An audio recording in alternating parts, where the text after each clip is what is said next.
aside from aside from some minor things that I can deal with, I'm all right today. Just fucking worn out like you wouldn't know. Really? Mm.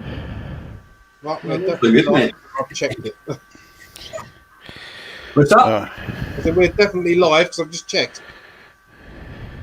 All right. I've just.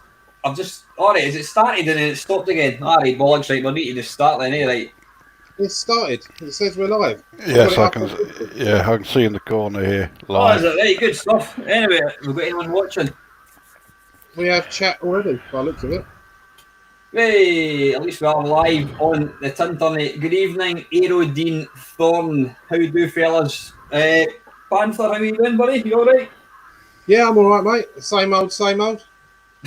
got at least another week off work, and I think I'm back for a week, and then it'll be another 3 weeks off. It's a real Right, so how are you going to manage that? What the hell? Oh, I don't know. You've more holidays than bloody Thomas Cook. We certainly do at the moment because Thomas Cook was gone tits up. So Oh, I don't know. Like, what other companies are there? ATMAs, is that a Scottish one? I think it is.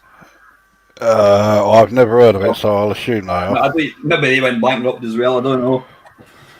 Anyway, good evening all. Thanks for joining myself, Chris, aka Panther UK and Lukozer. It's a Mamemeister and Chums talk Pish, and it does what it says in the tin. We just talk about anything and usually everything, and probably offend a few people along the way. Hopefully. You can. I could make a start on that straight away with a reference to the last video. What you mean? No, I'm not going to take that. You're going to No. The last live video, the comment we got was the fascinating insight into the world of Bovril.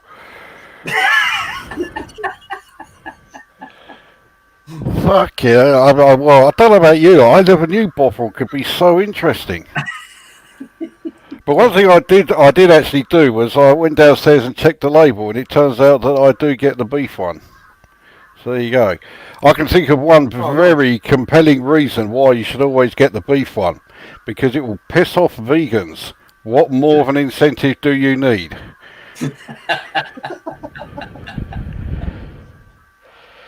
Well, they never surprise you because they've already told you they're vegans the minute you lay eyes on them. Yeah, that's it. And you don't have to worry about trying to figure out if they're vegan or not. They'll fucking tell you all right. They tell you, yeah, you do know. There was an aeroplane, weren't there? There was that aeroplane where the pilot weren't well, and the stewardess come out and says, "Quick, is there a doctor on board?" And some bloke put up with, "No, but I'm a vegan." Yeah. That's. I can well believe that happening as well. But yeah, good evening. A few people have got how many does it tell you? It does. If you look at the eye at the top, we've got 8 people on tonight. Welcome, Michael, Ian Batchelor. Good evening. Flandau, is that Welsh? Flandau. I don't know. Mr. Batchelor, Lee Wilson, and Stephen Thornburg. How you doing, guys? Thank you for joining us tonight. If there's anything you want us to talk about, or any questions, or do you really want to know why Lukozer never makes his bed, then this is the forum to ask that question. Stephen's just saying here, I was just watching one of Lukozer's videos when this notification popped up. Okay, now he must have been bored. No, I think your videos, it's safe to say, are quite compulsive. I can't remember what the hell it was. What was that video I told you I was watching?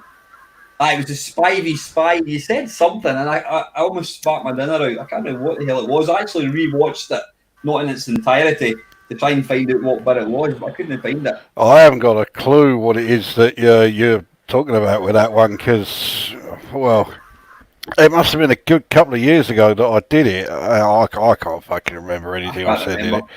I'll say one thing though, and I've said that to you before, Chris. I mean, would you class yourself as a video review channel? Do you do review games, don't you? Yeah, I mean, I think that's the main difference between my channel and yours is I do actually review them and I give them a rating at the end. You sort of, I don't know if it's a conscious decision to not actually review it and not try and rate it. Yeah. So I think that's the only really noticeable difference between our two. Well, the difference as well is you actually go to more an effort than myself. I mean, I never look at instructions for games, which would probably help because sometimes I put a game on, I get so frustrated at the lack of knowing what to do. Whereas I've actually spent 2 minutes reading instructions. Well, it certainly would have helped with your live stream of Andrew Braybrook games. I mean, trying to play Intensity and then Morpheus without instructions. Yeah, good luck with that one. I just totally gave up. I absolutely gave up with it. I still haven't changed my opinion of Rainbow Islands. I have to say, if anything, I hate it even more. Yeah. Well, I think I'm at the point where my opinion of Rainbow Islands cannot get any lower. So but it's not going to be going up either. Right, I don't know what's going on with Mr. Panther. Your webcam's going from blurred. You're normally rocket sharp, but or razor sharp, is it? But you're really blocky. Yeah, I don't know. It keeps. I noticed when I had the other screen on, it keeps juddering and stopping and starting. We'll just go with it and see what happens. Oh, is it the same webcam you're using? Yes, exactly the same as I've always got set up, mate. Right, because normally you're looking at the kind of sharpest, but yeah. Anyway, it's not good for camera. Apparently, Fland out is from Glasgow. Hey, a fellow Scot. Evening, Graham. And we've got Mr. Ian Hunter again. Hi, guys. What's the theme this evening? Have we got any theme at all? Don't know. Yeah. I mean, although it's weird because it's not like this was completely sprung on us. We knew that this was coming, and yet we have absolutely fuck all written down in the way of things that we're going to be. Okay, I have absolutely fuck all written down that I was, with regards to what I was going to talk about. Well, it is his channel, so if he wants to be if we want content, we speak to him up there. Lee Wilson is saying, enjoyed your platformer review, mate. I'm writing one in C++ using a Jet Set Willy sprite. Collision detection is so... In fact, I'll just bring up the thing there. There we go. You can read it for yourself. Collision detection is so hard, but halfway there. Any musings on collision detection? Were you asking me for? I'm about the most untechnical baboon you'll ever meet. I know nothing about things like that. Would you guys say that collision detection in games is important? Obviously, you need it. Well, yeah, of course it is. Yeah. Yeah. The channel to look at is one that's relatively new. Jim Plays Games or something like that. It might just be Jim Plays, but he started doing a series of videos on Commodore 64 assembly, and he's going through all the different stages. I forget what his first one was. I think it was just like an intro. Second one, he's going into sprites. The third one was about interrupts. So things like collision detection, sprite animation, and all that. I think that's coming up at his next one. So that is probably the channel to go and check out. That's interesting. Colin Jones is saying, hang on, there we go. Now, Colin's actually quite a clever coder. He has written a couple of games. He wrote, what was it again, Colin? And I got that wrong the first time you mentioned. I thought it was Give My Regards to Broad Street, but it's not. It was something similar to that. But Colin's written a few games. The simplest form of collision detection is XY comparison. Interesting. I mean, I think collision detection, obviously you need collision detection in a game to make a game, or else it'd be like playing a game with detection turned off. But I think that getting the collision detection just right can make or break a game. I mean, we've all played games where, I've played some games, probably some of the games that you and I have looked at, Lukozer, where it's just you don't even touch something. Case in point, Visions snooker. You don't even hit something and something else moves. You know what I mean? Yeah. Well, the sophistication of that program just beggars belief, doesn't it? When it comes to iffy collision detection, Scout is a game that springs to mind, which I mentioned at the end of that Impossible Games vid that we did. The collision detection on that is really iffy. Half the time your shot seems to go straight through enemies.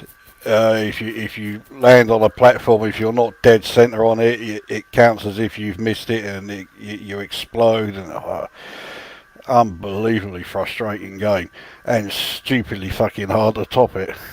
Yeah, game over a bit like that as well. Jumping through platforms and stupid shit like that. What was that? The Panther story? Could you just game over?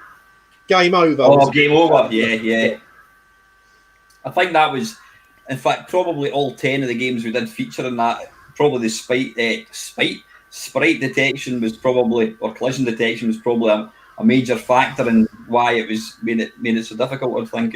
Yeah, there was too much in Cauldron. I was just going to say with Cauldron, the sprite detection was fine, but there's a game where you wish it fucking wasn't.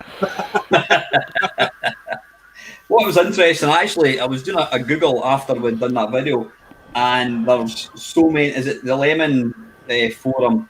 They're all talking about Cauldron, and they're all agreeing, saying it's probably one of the nicest looking Commodore 64 games you could ever play. Sound is excellent in it. You know, it's got really neat sound effects, but the difficulty just absolutely ruins the game stupidly. Yeah, I'm not going to argue with it. No, after having a game on it for the first time in years, when we was. I mean, I don't know about YouTube. When we did that video, I had to go at all 10 games other than the 4 that I recorded. And you're a sick man. That's all I can say. he fucking didn't. No, there's no fucking way. I did the 3 I had to. That was it. I fucking stayed well away from the other 7. 3 was enough. Thanks very much. But yeah, I mean, what's that? I said, yeah, they were all really tough. Yeah, I mean, one of my favourite genres, well, probably my most favourite genre of game is vertical shoot 'em ups, and I like a bit bullet hell, even though I'm absolutely crap at them. And what's interesting in these games, and that's one thing you have to kind of understand. A lot of your spaceship or whatever it is you're flying, it's maybe only like 2 pixels where you can actually die. So when you play some of these games, in fact, it was yourself, Chris Panther, that was talking about it. You posted a video, that bullet hell, and to the casual gamer, you think that is impossible. But you've got to try and navigate your way through it.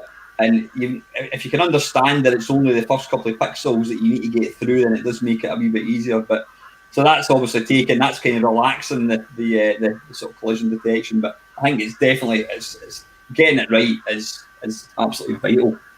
Yeah, definitely. I would say. Oh, excuse me.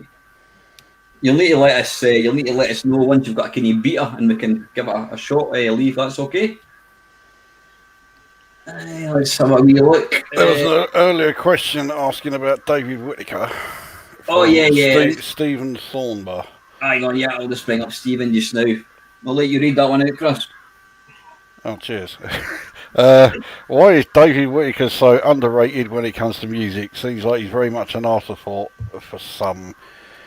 It depends on who you ask. I don't underrate him. I rate him as a musician. The problem is that because he was so prolific, when you put his Commodore 64 and Amiga stuff together, he worked on 800 titles, over 800.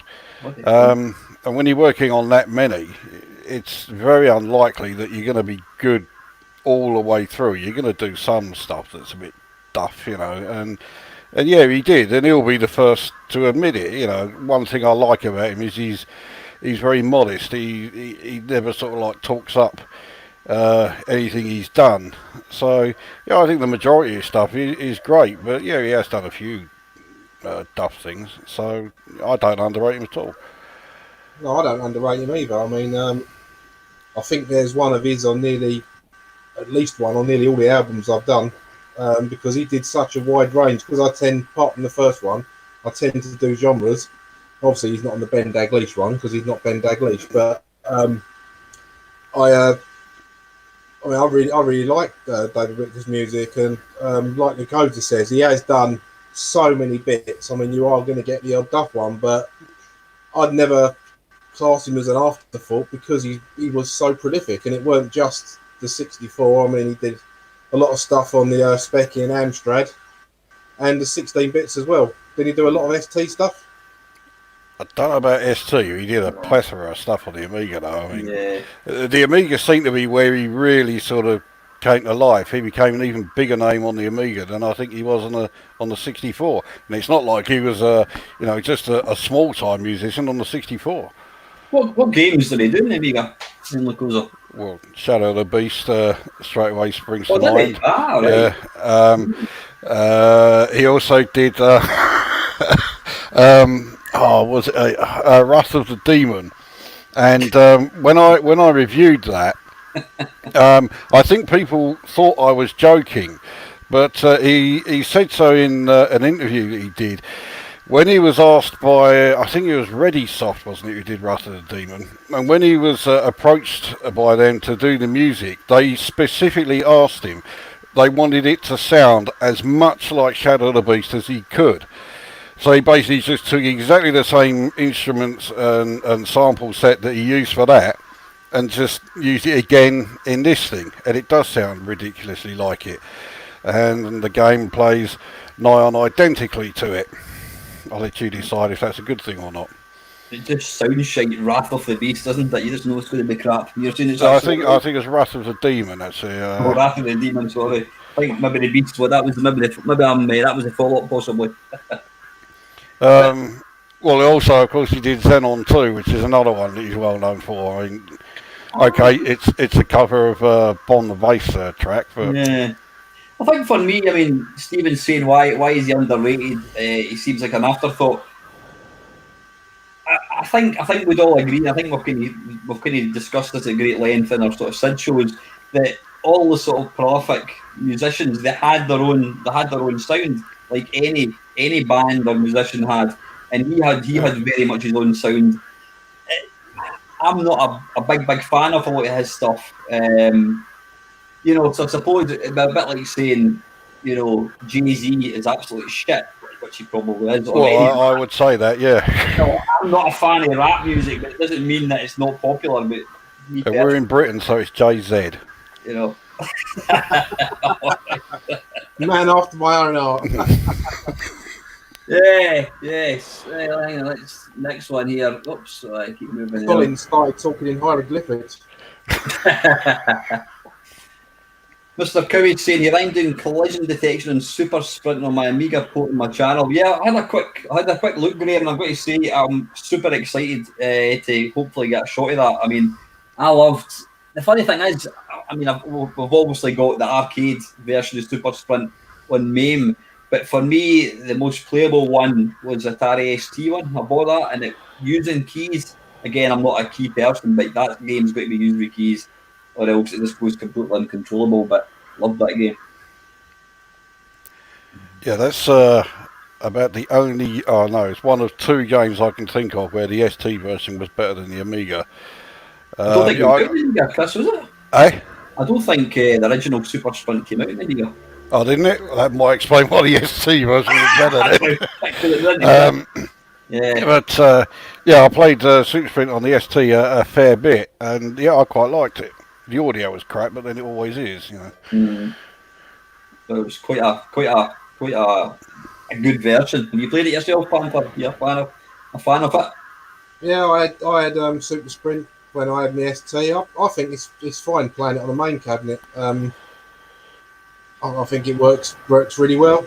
It's been one of the ones that's always worked since I started using MAME, so I've got used to it. Yeah. I'm definitely interested in seeing an Amiga port. I like the 64 version of that as well. What do you use for your analog controls, or do you have an analog controller in your MAME card? I've got trackball on the. Okay, that's what I've got as well. Aye, the trackball's pretty good actually. Have you seen? I've also got a clip-on steering wheel and all. Oh, nice one. Have any of you guys seen there's a website and it's like the worst MAME cabinets? Some of them are absolutely horrendous. It's literally just bits bolted on in boxes and that kind of stuff. I've not seen that. I'm not sure I'd want to have seen some of these grotesque monstrosities.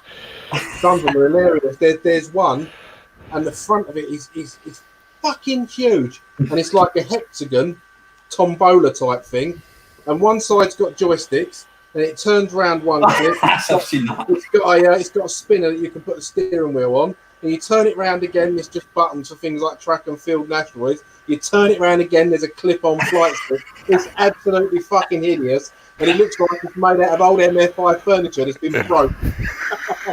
There was one actually I saw in Gumtree because I had a bit of a thing for. I thought I'm going to try and buy myself an arcade machine maybe 6 months ago, and I was looking online, and there was somebody selling what was it? It was an arcade cabinet, and it was literally like what you said. This guy had literally bought an MFI unit, and then I mean the actual thing was like huge. And then it had this tiny little bloody monitor, like a big massive border around, and he had this big, I don't know what the hell it was, he'd made this control panel, and I think he had something like 4 joysticks and about 20 buttons. It was just absolutely bloody horrendous. And then at the very bottom, he said he started the project like a year ago, and it's still to be finished. Please note there is no PC with us. So basically you're buying a wardrobe with a couple of buttons. I mean, I've seen some really good ones over the years. I mean, my when I first did my cabinet, it had it was a 19-inch 4x3 screen on it, and I had it on a Visa mount, so you could rotate it to play the vertical games, and I had everything set up for that, and I was quite pleased with that. And we used to have a thing on the Mamemeister site where we'd show off cabinets and that. And then some bloke was making one, and when you chose a horizontal or vertical game, the whole thing used to go like that and fucking spin round on motors. So the screen went by itself, and it was like in the middle of a big wooden wheel that was black, the same as the surroundings. That was quite clever, but it make a fucking noise. Well, you, Mr. L, have you ever had any desire to make yourself a meme card or something? Because the big problem with me is having to use this, the old walking stick. So having to stand up while gaming is not really an option that appeals to me. I'll just stick with sitting here, you know. What do you use control-wise for your name? I think in fact, is that an Xbox controller? Well, I've got an Xbox controller. I don't use it in MAME. I use keys, and if there's a game that needs like an analog input, I use the mouse. Okay, good stuff. Right, so the game that Colin wrote was Cruising on Broadway. I was half right. Well, it's got to be better than Give My Regards to Broad Street, that's for sure. It is. I downloaded and posted it in something a few weeks back, and I downloaded it and had it go. When we was talking about SIDS, and yeah, it was all right. A simple, quick written game. I think I played it for about 20 minutes. So that's got to say something for it. Yeah, absolutely. Is it better than Lukozer Wars though? That's the big question. Well, it's not as good as the 16-bit Lukozer Wars. Although that's one that has dodgy collision detection, but that's thanks to the Amiga's version of Shoot 'em Up construction kit. So Stephen's saying here, the thing with collision detection is that you need to detect the collision before it happens. If it's detected after then, it's too late. I'm not quite sure what he means with that. That makes two of us. The thing with collision detection, you need to detect the collision before it happens. I thought it would be like instantaneous. If like the two sprites overlap, then it would activate the I don't know. Stephen, if you can maybe just make it a bit thick. Or what about yourself, Panther? You sure what he's meaning? Don't know. I thought that was written in Greek. He might as well be. Yeah. If you can expand a little bit, Stephen, we might have a wee clue. Colin's saying if it's a C64, then the VIC has hardware sprite collision detection. Right, okay, interesting. And what's Colin saying here? For cruising, it just checks a high bit of the current location on the screen. High bit set is the reverse. Sorry, that's way too technical for myself. Yeah, likewise. Yeah, that's one for the programmers in here. Yeah, Colin, could you make it easier for us and just explain the Hadron Collider instead? Yeah. The Hadron Collider I can kind of understand, but this this is fucking way over my head. Robert's saying here, I loved slicks on the C64 for the Super Sprint style racer. Slicks? Yeah, I was going to review Slicks ages ago, and I keep putting it off because it is really fucking difficult. It's not bad, but yeah, it's really hard. So what, is that? Presumably it's a sort of a Super Sprint style game, is it? Yeah, it's not fixed screen. It has scrolling screens, so the circuits are longer, but yeah, it's top-down racer, so yeah, very much in the supercar mould. Yeah, along that sort of line. Oh, I've got Lewis. There's also an Amiga version of it. I think the Amiga version was probably the more popular of the two. Of Slicks? Yeah.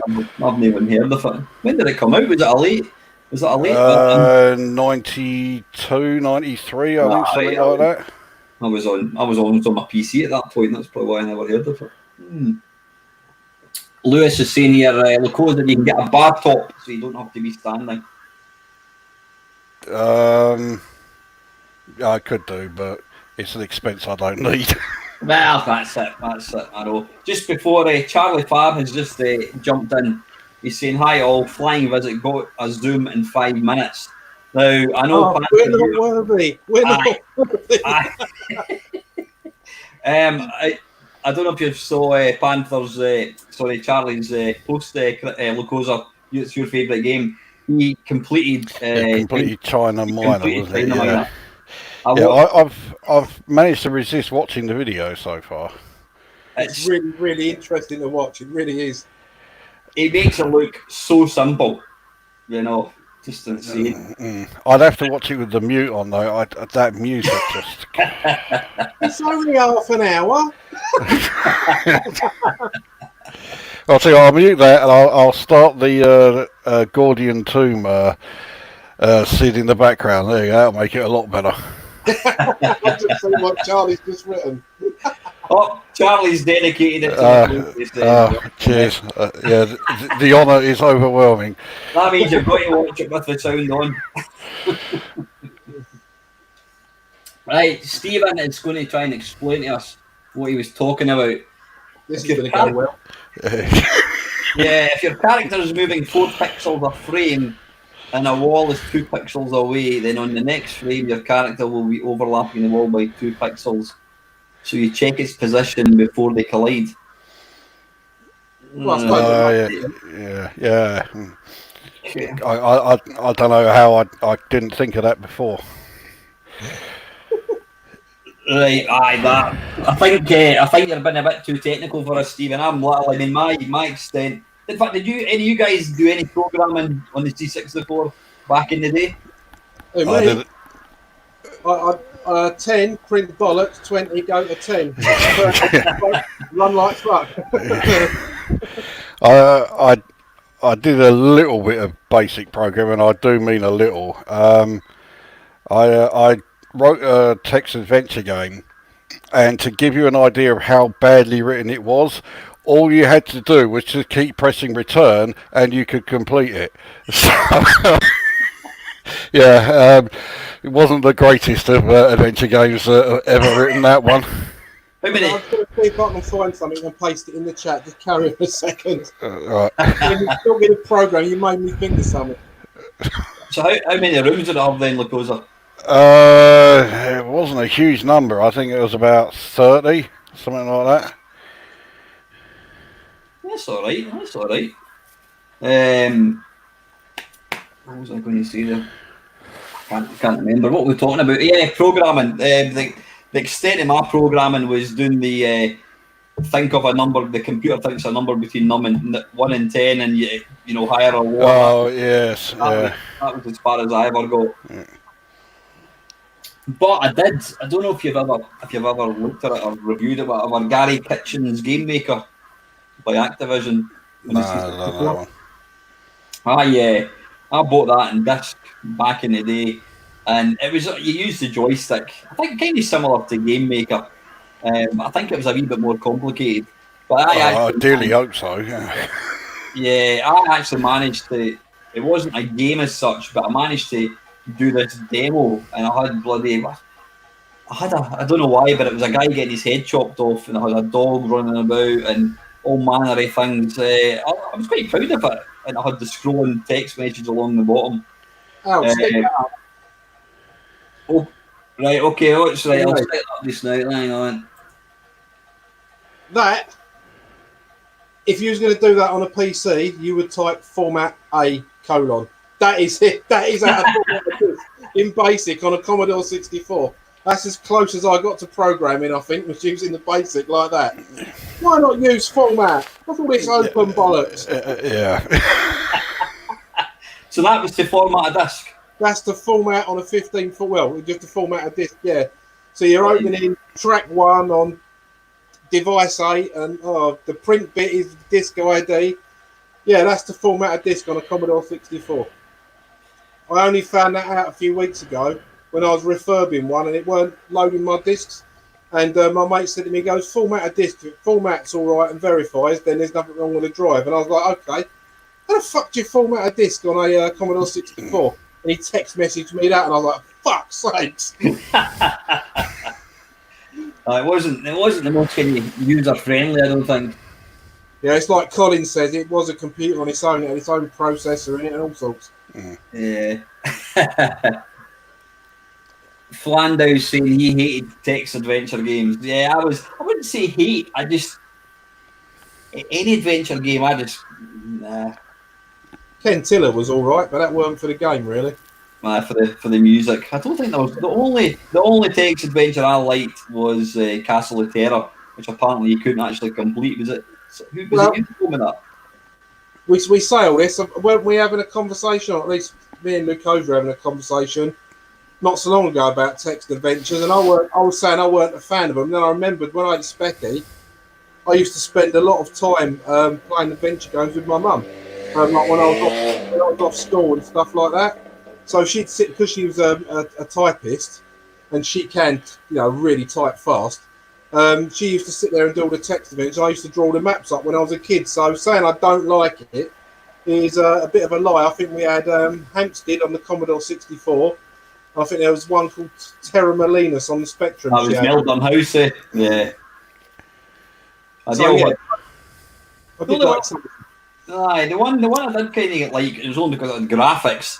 So, but kind of proves that I don't like text adventures. Was it Twin Kingdom Valley by Bug Bite? I think it was. Oh, that one. Nah, it was a very copy of The Hobbit on disc for 64. Well, yeah, the Hobbit is probably the most well-known one of the lot, isn't it? Yeah, plus the disc version, you get a bit of music with it as well. Yes, yeah. Well, that was interesting because, I think they released it. That was one of the really early games, and then they released it a couple of years later. With like, I think the original one came out in '83. It might have been '84, but I'm pretty sure it was '83. And then it got a re-release. I think it was either '85 or '86. And with the re-release version, I think even the cassette version had the music included then. Favourite text adventures? Well, I've already answered that. I didn't like any. Well, for me, Valhalla was probably my favourite. It was fucking difficult, but I did quite enjoy that one. There was one on the Amiga I found amusing. Leather Goddesses of Phobos. That was. I remember that. Yes, it was very Douglas Adams in its approach. So it was like a kind of a slightly lewder version of The Hitchhiker's Guide to the Galaxy. In its yes, I suppose. It was, well, if you want to take it to extremes, it was like a bit like Hitchhikers meets Leisure Suit Larry sort of thing. I always thought. Yeah. That Valhalla, Lukozer, did that not have some kind of like animated graphics or something? Sort of, yeah. I mean, it was like matchstick men and stuff sort of wandering around the various locations. So, it did have some animation there. So it was kind of like the precursor to like, I don't know if you've played any of the real early like Leisure Suit Larry and was it Police Quest? I didn't play Police Quest, but yeah, I did have. I had the first 3 Leisure Suit Larry games. No, I quite like them actually, but I think that was because that was like when I first got my Amiga, you took any software you could get. You know, again, you never hear people talking about it, and I always remember going up to a mate. I had a mate, it was a mate, and he knew all the crackers, and he indeed was a cracker himself. Red Baron, I always remember having a few games that he'd cracked. But he got all this stuff from America, and I remember going up to his house, and he would let me copy a few games, and I remember putting on Fairy Tale Adventure, and going from like a C64 or an Atari ST to this, the music was just mind blowing. Have any of you guys actually played it, Fairy Tale Adventure? I know the title, but can't remember the game. Yeah. Yes, I mean it was kind of like, I don't know if any of you have played Legend of Zelda. You control a little character and you run about, but it's a real early game, but it was nice. And one thing that was really good about it, you would walk about, and you know, if you went into woods, it would actually get dark, and then if there was like something was chasing you, the music would change and it would pick up, you know, the sort of like the speed of the music. It was really good. It was an early game, but definitely worth checking out. Ray C just mentioned here the latter level 9 games. It was obviously carrying on from I think from the Infocom where they were talking about Zork. But level 9, I had one of theirs. I had Lords of Time, and I mean, it was pure text, you know, no graphics at all. They didn't even change the system color or the system font or anything. But it had quite a wide vocabulary for an 8-bit adventure game, which really helps. That was the big problem with adventure games, constantly having to find the right fucking words that the game would understand in order to do something. And with the level 9 ones, theirs was quite extensive, and the puzzles were pretty good because they were logical. All you had to do was just sort of, actually think a bit, which these days doesn't seem to be a priority amongst games. But that one was quite good. I wish I'd got some more of the level 9 ones, but Lords of Time was the only one I did have. Yeah, I think it's not one that I'd review. It's really not video friendly, so I wouldn't do a review of it. But some of the sort of early text adventures were absolutely shit. You know, you go into a room, you see a box and a sword, pick up a box. Sorry, I do not understand. You're like, fuck, before you type fuck off, and then it would kick you out. Yeah. One game in the Spectrum, was it Pie Man? If you typed fuck off, it kicked you out. I thought everyone knew you typed take sword, Alan. Fuck's up. I'm not a geek like you. Take sword. Ian Hunter's asking, Fabulous Wonder on the C64. Does anybody remember that game? Yeah, well, I remember we talked about that before. I mean, that's not an adventure game as such at all, actually. But I remember that was the one that was deliberately written to be impossible. So, and it was the game that Rob Hubbard said was his favourite Commodore 64 game of all time.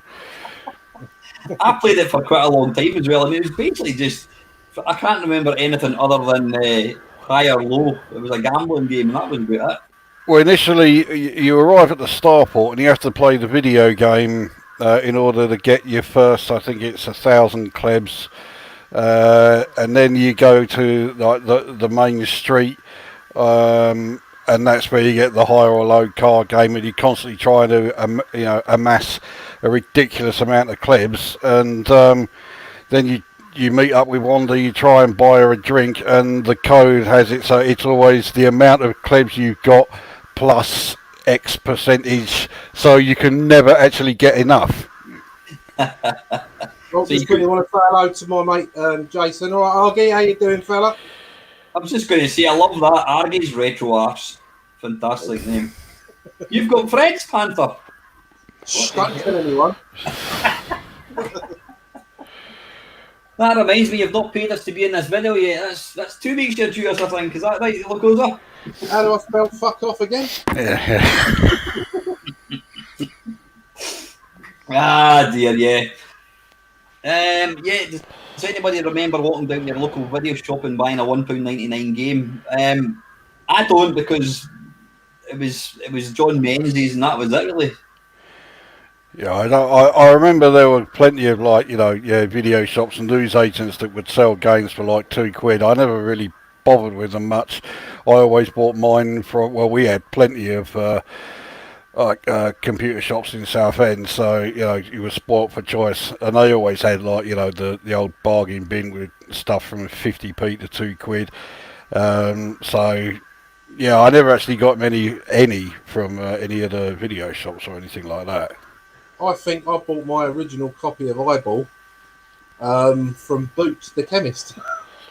Yeah, I remember when Boots. So in fact, the first time I ever tried a Commodore Plus 4 was a demonstration model in Boots of all places.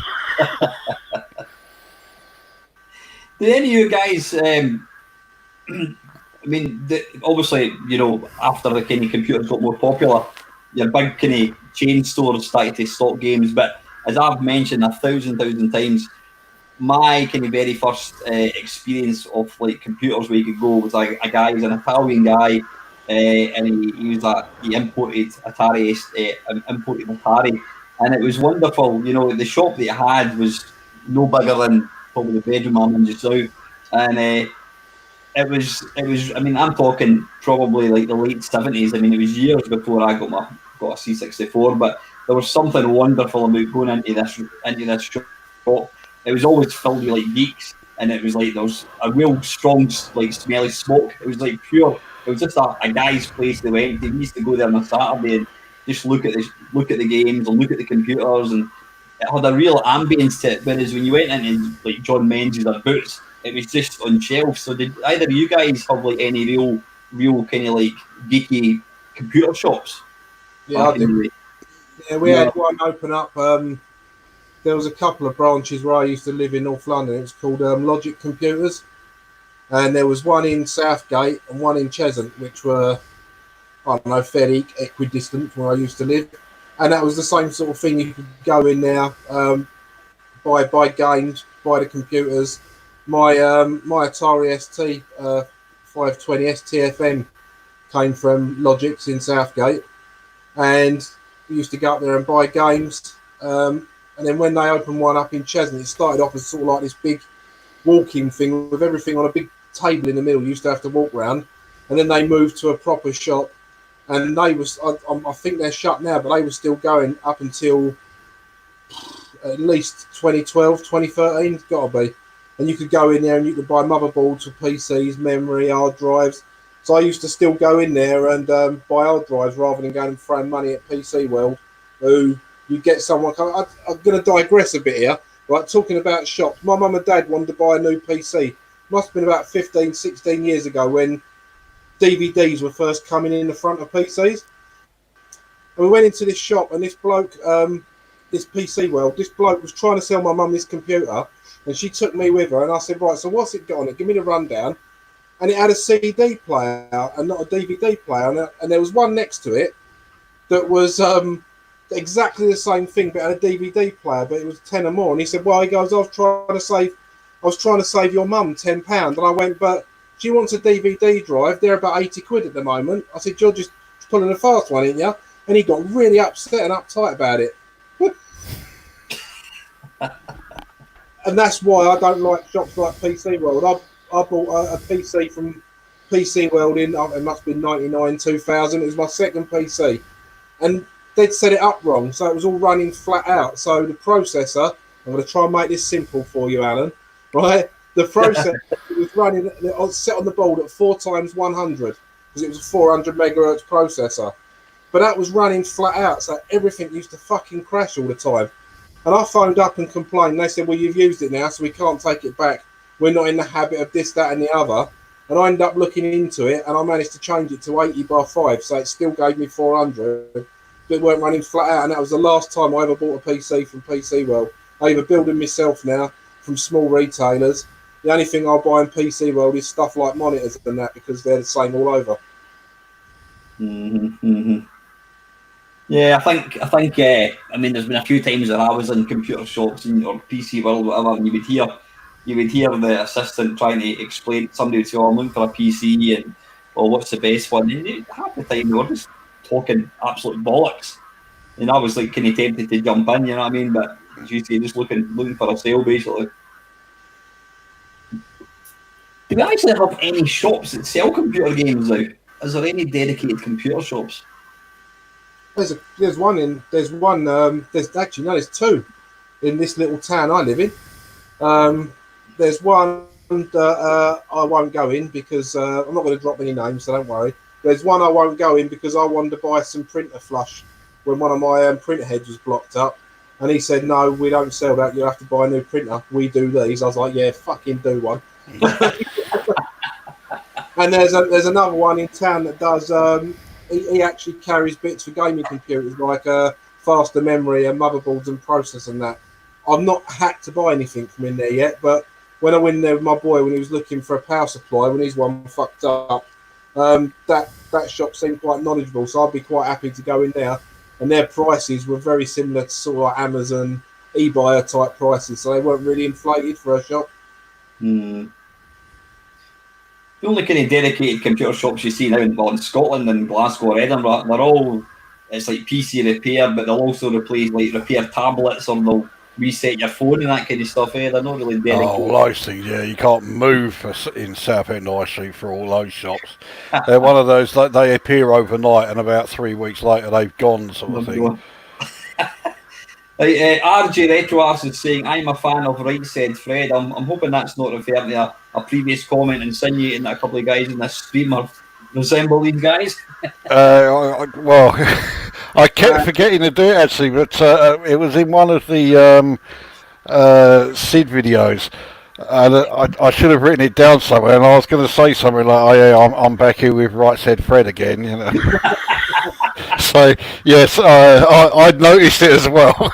Well, It's a long-running joke. You've all seen these everybody in Iran are now, all these musicians, so-called musicians, now think that we want to watch them on YouTube singing.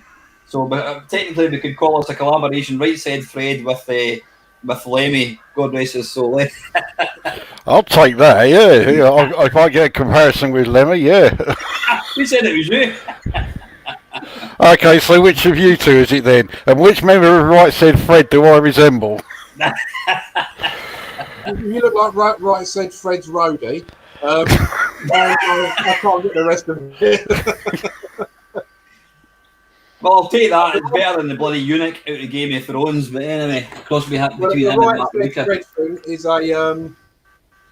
there's a Facebook group that you're in as well, Alan, and there's my mate Adam who's in that, and that's what Argy calls me and Adam, Right Said Fred, because when we went to the 8-Bit Symphony, I got my boy to take a picture of me and Adam with a beer in our hand. We've both got freshly shined heads because we're going away, so we shaved their heads, and that's where it stuck. He put a thing up. He said, "Fuck me, it's Right Said Fred." So I'm stuck with it now. I don't give a fuck. Mr. Wilson, anyone remembering running with your mates at lunchtime to play a Spectrum game, eating chips at the time? See, this is where I can't relate to that. And people talk about what was your favourite computer Christmas memory. I was a growing adult and I bought everything that I owned myself, so I didn't have that.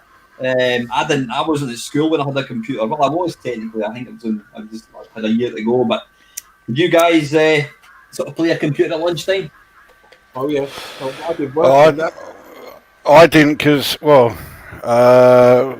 I was at school, or a lot of the time I stayed at school during the lunch hour. But when I was coming home, well, firstly I was about 40-minute walk away from school anyway, so by the time I got home I'd have had to turn around and gone back again, so that wasn't really an option. And the other thing is, of course, if we're talking like 83, 84, well, by the time the Commodore 64 game had loaded, you had to fuck off back to school anyway, so yeah, it wasn't an option for me. During the last years at school, when you were in the 4th and 5th year, particularly the 5th year, they used to let you go and do running on your own. And look at me, I'm a picture of a runner, naturally. What we used to do was we used to stick a cassette in the pocket of our shorts and both me and a guy called Jason, who's hanging around with, we lived within sort of 5 minutes running distance of the school, so we used to come around the computer for an hour and a half instead of doing the park runs. I see we had a comment on there, unless you've got rid of it. What was that? I was trying to see, there was a comment. Oh, right, it's probably someone sending his John Gage again or something. I saw it near the bottom. Ox is asking, anyone remember the places you could hire 8-bit games from? Hire them? I don't remember that. I vaguely remember it, but I never bothered with it. So I remember like Blockbuster. Blockbuster used to like hire SNES games and PlayStation games, but I don't remember 8-bit games at all. What about yourself, Panther? Was any? Can you hire shops back then? Not that I remember for games. The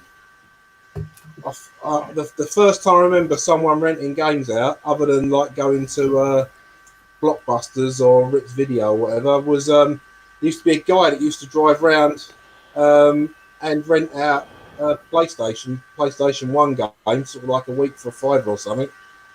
But I don't remember going in the shops and renting 8-bit games at all. No, certainly don't remember that. So what was that comment you're looking at? Let's have a look. Yockley's house. Yeah. Well, Yockley. Most underrated retro gaming YouTuber is John Gage. Great gaming playthrough. Does great live streams on Saturday. Well, I hope his English is fucking better than yours, you retard. The thing is, though, I mean, people talk about underrated. None of us are rated. I mean, if you're talking about people, you'll maybe say to you, "Oh, you deserve more subscribers." It's just a comment. I don't really get that underrated. It's not like you get paid or you get a rating on it at all. I don't know. I know John does put out he puts out bloody a lot of videos. Well, perhaps he's underrated because he's shit. I don't know. I've never watched his channel. I'm only guessing. You're not a million miles away. Oh, right, okay.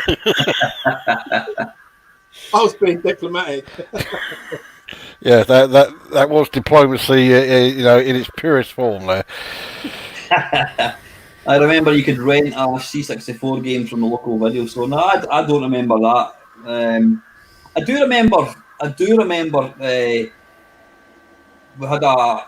Do you not miss the old video library stores? They were brilliant. They were always really dark and seedy, and you had the soft porn at the top. You had all your classics, your Texas Chainsaw Massacre. Yeah, so that's the thing I remember about them. It was all like blue films and horror, and that was it. You wouldn't be going there hoping they would have Star Wars or something.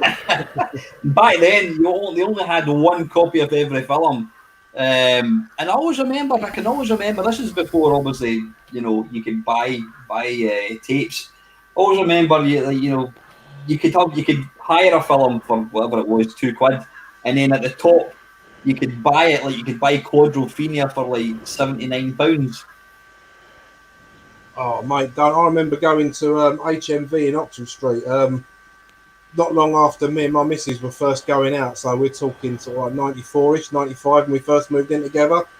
And it was her birthday, and I wanted to get her something special. We'd missed seeing Sleepless in Seattle at the cinema, as a chick flick sort of thing. And I thought, right, well, I'm going to try and get it on video for her. It's bound to be coming out soon. It weren't out on sale through, yeah. I paid good for that for her birthday, for a VHS, mate. But you do then when you're in your early 20s, you've got money to throw away, I suppose.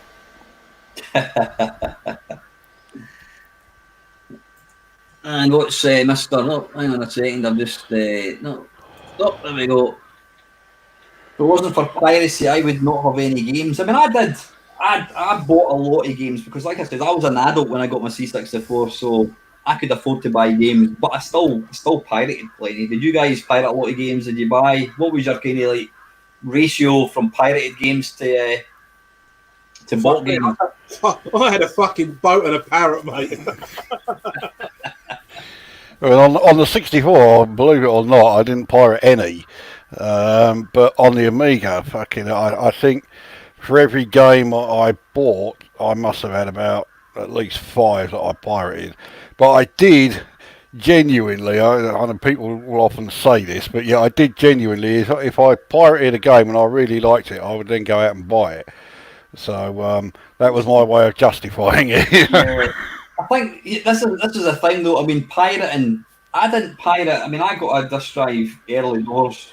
I bought a disc drive really early on in the C64's life, and obviously copying discs was quite easy. But the problem I had was there wasn't none of my mates had discs, so I had to kind of buy my stuff. But the Amiga was just so easy to pirate a game. I mean, Yeah. Especially if you had 2 disc drives, it was so easy. It's like, yeah, I had 2 disc drives. I had the Xcopy Pro program, so yeah, copying games was fucking piss easy. Yeah. Do you not think that? And I've kind of spoken about this in the past, and I call it the PlayStation syndrome, whereby if you have access to every single game, then you don't play any. Well, that's pretty much what it goes on with my Steam account. I mean, you've seen it. I mean, I've got over 450 on there, and I play about 5. The rest just sit there taking up disk space. So yeah, if you have access to too many, half the time you spend half hour just trying to decide which one you want to play, and in the end you just think, oh, I can't be fucking bothered. You don't play any of them. Yeah.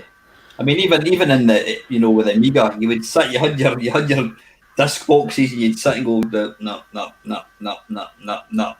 You couldn't find anything. Whereas if you only had like a couple of games or one game, and I always say to anybody, now even if you've not really got a big interest in video games or whatever, you don't have the money to buy anything, then either get yourself a console or a PC and just buy one game, complete it, take it back. I mean, having access to, I would hate to think how many games I could actually play, when I count all the ROMs. You're probably talking like 50,000 games I could play. It's ridiculous.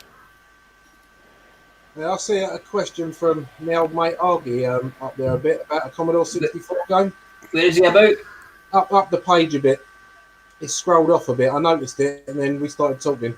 Best all-rounder C64 game. Oh yeah, there we go.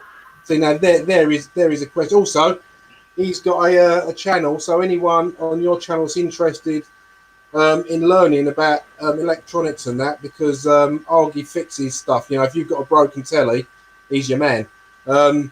He's going to be doing a series of videos. So if someone who's watching this wants to learn how to use an oscilloscope, say, because I don't know how to use one, so I would like to, because it's handy for checking chips and that. If there's anyone that wants to learn, Jace, if you chuck the link up to your page or something, I'm sure Alan won't mind. Absolutely, yeah. Stick it in the comments, Jason. Not a problem.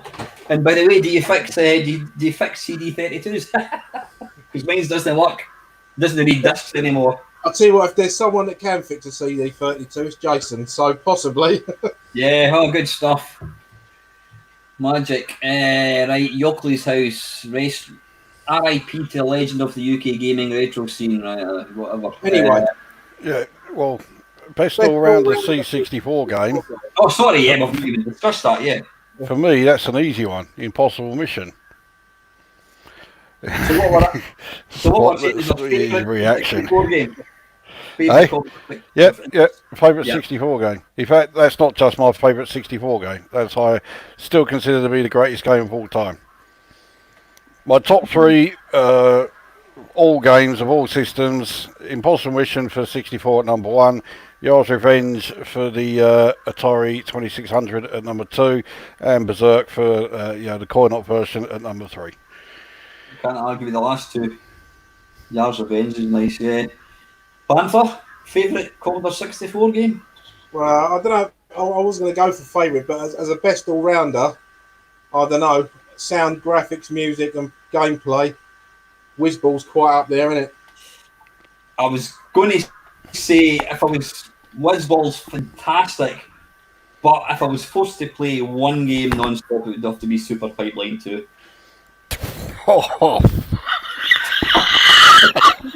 Yeah. Don't forget, Michael Lukozer, Impossible Mission appeared in my games that I hate. Yeah, yes, I remember. Okay, so yeah, I mean, obviously, when you're choosing like a best game, it is purely subjective. Yeah. I just cannot see how. What is it about Impossible Mission you don't like? I genuinely just can't see what it is that people wouldn't like about it. You know what I don't like? What I don't like about it, I mean, it's got fantastic graphics, it's got fantastic sound.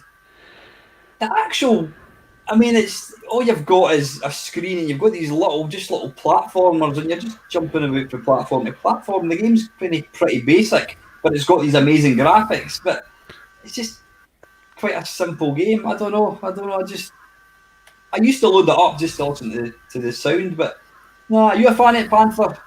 Yeah, I like Impossible Mission, mate. I wouldn't say it was my favourite game, but I can see what Lukozer's saying. It is it's an absolute classic. It's not my favourite, but I don't dislike it. I am pretty shit at it. I'll give it that. I spend more time going through the corner than everything else. That was actually very, very authentic. Yeah. I mean, No. I've got to say, sorry, Chris. I was just going to say one of my proudest gaming achievements. I did actually manage to complete Impossible Mission without any cheats or trainers or anything. Nice. It's not China Miner though, is it, mate? No, it's not. It's not China Miner though. No. And unfortunately, when you jump over robots, they don't turn into bits of fruit. So yeah, it is missing something, isn't it? Yeah. Right. Questions. Catherine is saying, hang on, let's bring it up. Oh, Catherine, I think you've got the wrong channel, gentlemen. Bloody hell. Well, I can put the pinky out. Question for you. What one feature from old games do you wish modern games had? One feature. Difficulty. What was that? Difficulty. Yeah, playability. Well, I mean, modern games are playable enough, but yeah, there's no challenge. Addictiveness, I think. Eh? Addictiveness. Yeah, I mean, yeah. So many of the modern games, you play it a few times and then forget about it. There are a few exceptions, but not many. Well, the one I bought today was pretty good. I bought Formula Retro Racing. That one I showed you. Oh yes, yeah. I bought that, and it's graphically like Virtua Racer, but it runs at 60 frames a second. It's nice and smooth. And I thought, well, it was £10.29 off of Steam today. It come out last week, and I thought, well, I've got the money. I really like the look of it, and I like Horizon Chase Turbo that come out last year or the year before. It's got really good Barry Leach soundtrack on it. So I thought I'll give it a go, and I watched a review that they done on Fusion Retro, done a review of it, and I thought, yeah, this looks really good. So I got it today. It's 295 meg, right? That's how big the game is. So it's tiny to download by today's standards. And I put it on, and I had a go, and then I showed my boy, and he had a go of it. And then my missus went and sat in the garden because it was hot, and I thought, right, I want to at least come third so I can get a bronze on here because I was finding it difficult. And I sat there and I played it for 2 hours, and I played the same track until I got gold and came first on it, and I was not bored. I mean, I might have said cunt a couple of times, but You'd never catch me doing anything like that. No, of course not. But if you like arcade racing games, I mean, it's no Formula One simulator. It is basically a cross between Pole Position and Virtua Racer. But it's really, really good. It's got nice, bright, colourful graphics. It's not pretentious. It's got a difficulty, but it's got a learning curve that's doable. Like I said, the first race I had, I came 9th, and then I think I had 8 races on the same track, and then I think I came 3rd and got the bronze. I did a couple where I came 2nd, and then I had a shit race, and then the last race I had on that track, I got gold on it, and that was on a fairly simple circuit. So then after that, I went on to race 2. Yeah, that was when I turned it off. That needs a fresh start tomorrow. That that's got more fucking corners that go both ways on that one. It takes you from an oval to somewhere like Monaco or something, yeah. It has got a Monaco on there, believe it or not. Yeah, well, the vid that you sent me, he was playing it on the Monaco circuit, and yeah, I mean, it's certainly a good representation of the Monte Carlo track. It's not entirely realistic. I mean, he's taking the Lowe's hairpin at about 140 kilometres an hour, but yeah, it did look good. Yeah, it's a really fun game, and that's the thing that with a lot of modern games, I don't have fun with them because they're all very samey. But this was like brand new, but a throwback. And for £10.29, I highly recommend it. It's really good fun. I tell you, that's something with modern simulators. They go all out for realism, and they kind of forget that the whole idea of gaming is that you're supposed to enjoy it. They're supposed to be fun. I hate the word fun, but that's what they're supposed to be. But when you're concentrating so much on making it realistic, at what point does it stop being, enjoyable and almost becomes a bit of a chore? That's one of the things I don't like about modern simulators in particular. When you think back to the simulators from the 64 and Amiga era, especially the Microprose ones, they got the balance dead right. I mean, it was sort of realistic. I mean, it's not like, I can play F-19 stealth fighter, therefore I can now climb into a cockpit of a fucking F-117 and off I go. But, it had the degree of realism and the degree of, just being an enjoyable game. They don't do that in modern simulators now. I can think of one simulator from back in the day that I gave up on. I think it was possibly on the Amiga, and it was a space shuttle simulator. So much so that it took 12 hours to get from loading the game to launching the fucking thing because it was that accurate a simulator. You had to do all of the countdown checks, everything that they do that they missed, obviously, on a couple of space shuttles. But it just like 12 hours. It's like I played that game for like 20 minutes and I thought, I want to fly a shuttle. Yeah. That's I'd rather play Epic. Let's put it that way.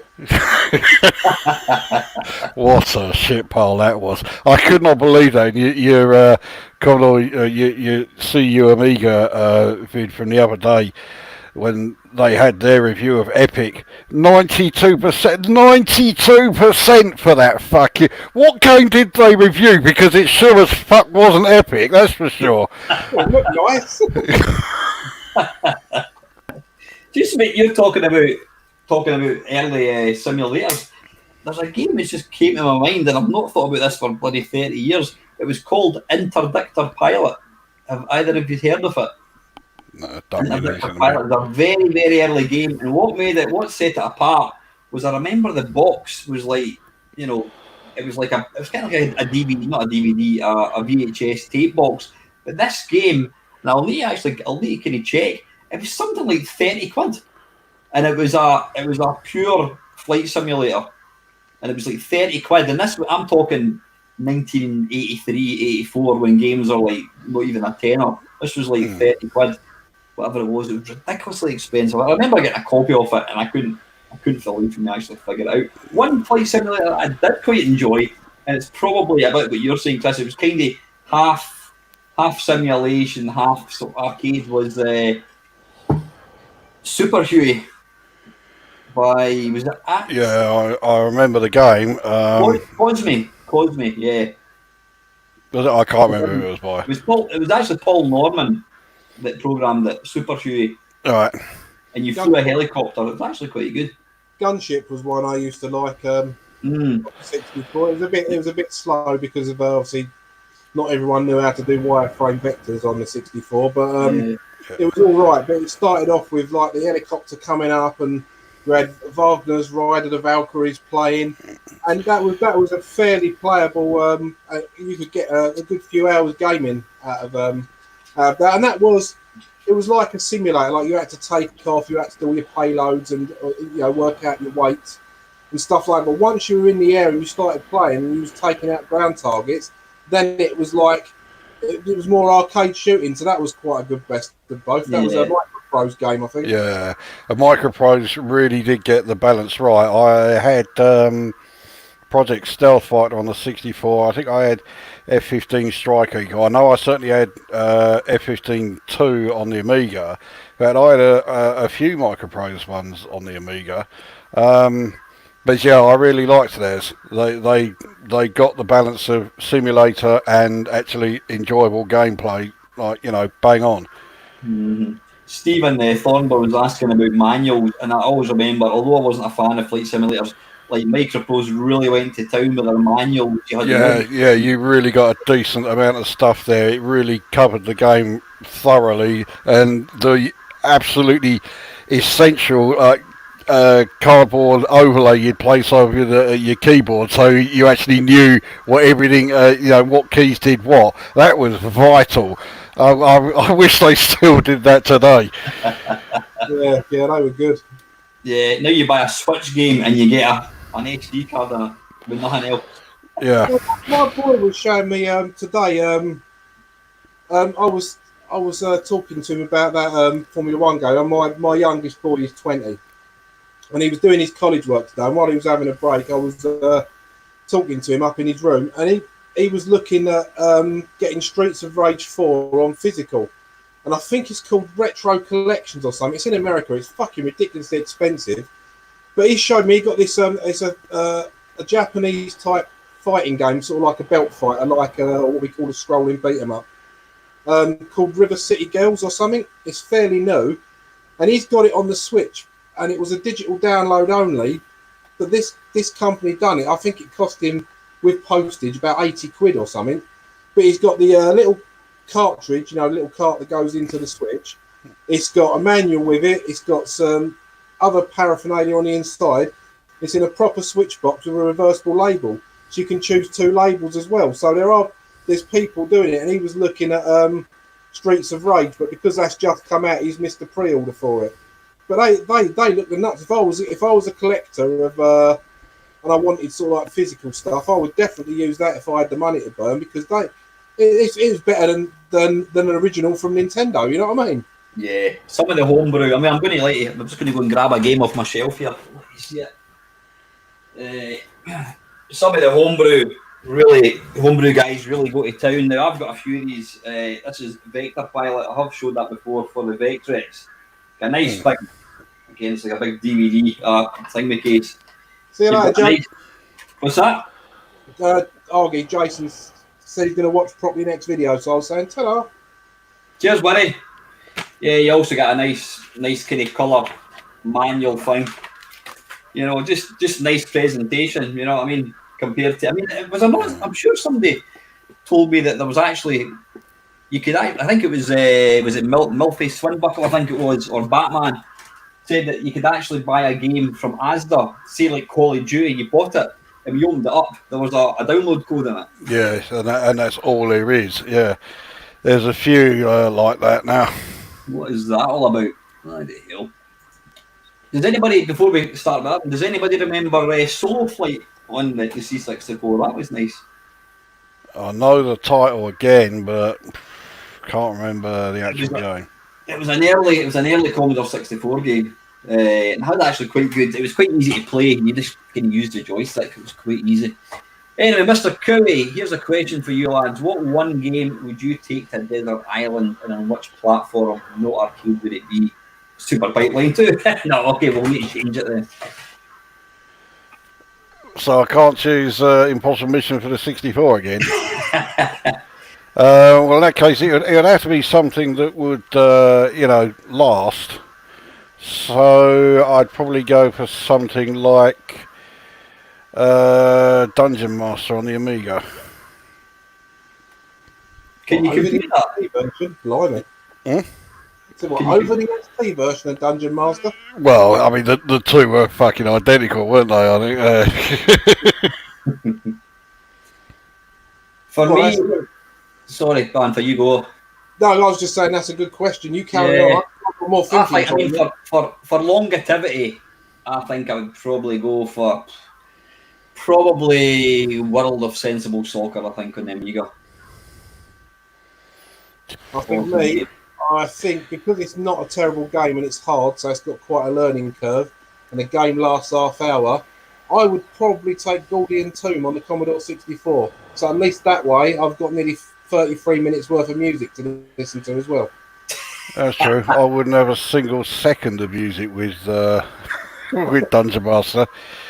Graham saying he thought I would have chosen Syndicate. I mean, I thought Syndicate was a good game, but it has one big problem, which is, well, back in the day, I could almost complete it.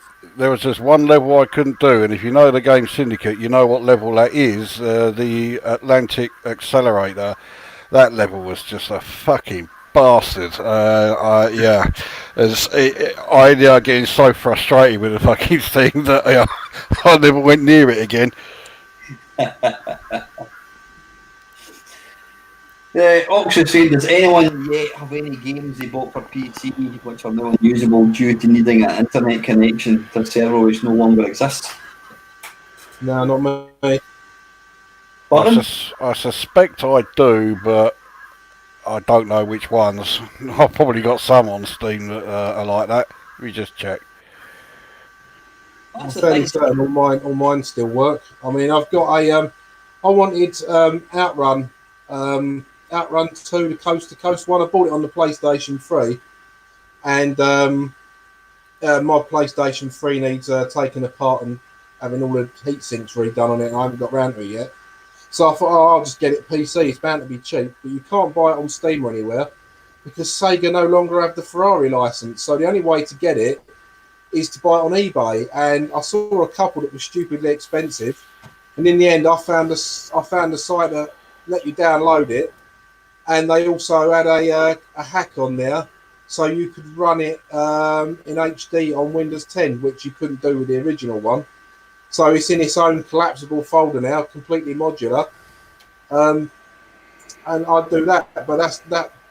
Whether the servers for online are working for that, I don't know. I haven't tried, but yeah, I mean, I bought it for I bought it on the Xbox 360. Unfortunately, I've still got it, but you can't. It's the same with Afterburner. You can't download it anymore. I've still got it installed. It's a great game, a really, really good version of Afterburner. Oh, is that the one that was on the 360? Aye, it's awesome.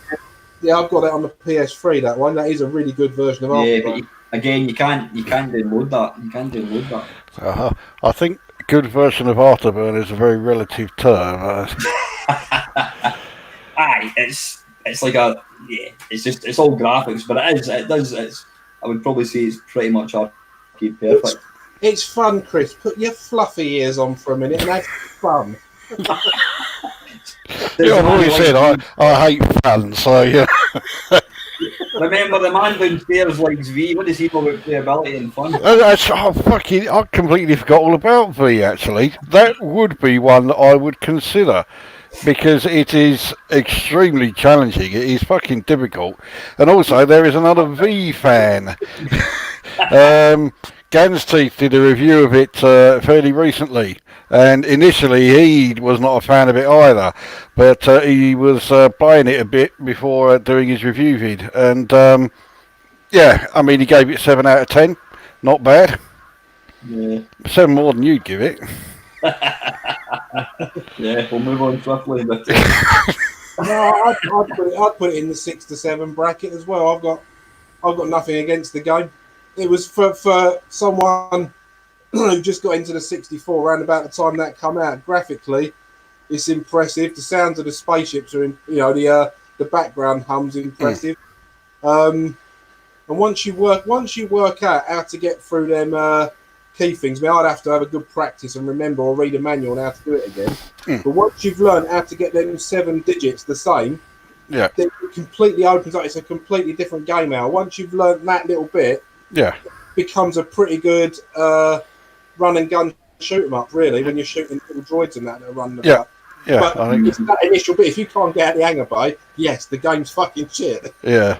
I mean, at the risk of keeping the subject on V for a bit, the game didn't do itself any favours because the instructions that came with it didn't tell you a fucking thing.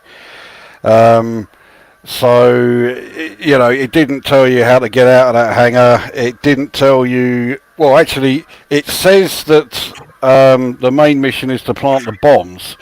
But the way it's worded, it makes it look like the second part of the mission to collect the red dust from all of the laboratories is entirely optional.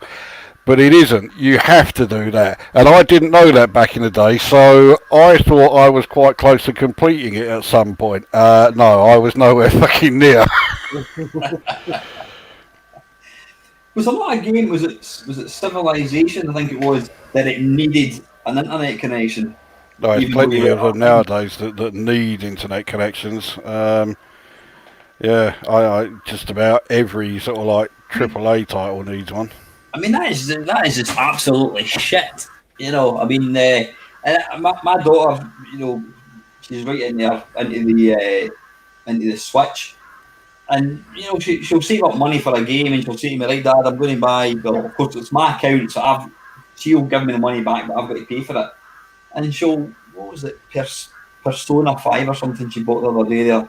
And I say to her, "Look, why don't I order it on Shop2 or Amazon, and you'll get it tomorrow?" No, I want it now. And I try to explain to her, I say, "Look, if you download it, and then something happens to the Switch, and for whatever reason I lose my job or whatever, and I don't have internet," I said, "You've lost the game." But she's I'm very much old school. I prefer to have a physical copy, though I do download. I mean, obviously in Steam, it's all downloadable games. But would you guys rather, if you had the option to get a tangible copy, would you do that, or would you just download it? No, I'll just download it. I've just got way too lazy. I can't be asked with pouncing about with discs or anything. Just download it, bosh, it's there. Yeah, same here. I'm not a collector. I've got 2 boxes full of Commodore 64 games, and I've got a digital tape deck. My disc drive, my 1541-2 that I paid £100 for the year before last. I might as well have saved that £100 because it gets used every now and again for a demo that won't work any other way. I tend to do that, and with the modern games as well. It depends on. Like I've got Steam on my arcade cabinet, so because I used to play one of the King of Fighters games on there, and I put Streets of Rage 4 on there to see what it was like playing on an arcade. It's really good, by the way. And I thought, well, I don't always have my arcade machine connected to the net because I've got a little dongle that I can plug into it. And Streets of Rage seems to be like a few other games I've got on there. When I load the game up, it wants to load Steam. And it comes up and says, can't detect an internet connection. Do you want to play offline? Press yes, game loads. Just needs Steam in the background. So I don't know. I'd imagine a lot of the bigger games like Grand Theft Auto and your Call of Duties and that will want a live connection.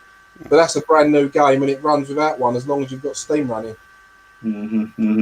Just picking up on Catherine's question about what one feature, from old games do you miss in new games? I think for me is the pick up and play aspect. I mean, I've got an Xbox One which I never ever switch on, but I decided I wanted to buy. I got it cheap. I wanted to buy Project Gotham 4 so I could race about in Edinburgh. That's quite an appeal. And my mate came up to the house. This was maybe 2-3 months ago, and I was telling him. He said, "Oh, go and stick it on." I thought, no problem. Put it on.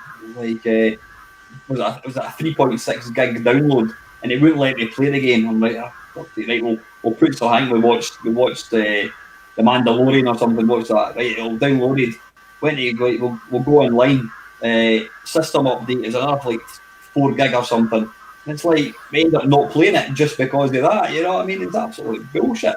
I don't know. You don't get that kind of thing with PCs, obviously, do you? It tends to be. Well, you're joking. You get it all the time with fucking PCs. Well, so at least with PCs, unless they've done some major work on it. I mean, I think when I put Streets of Rage 4 on today, it had a 56.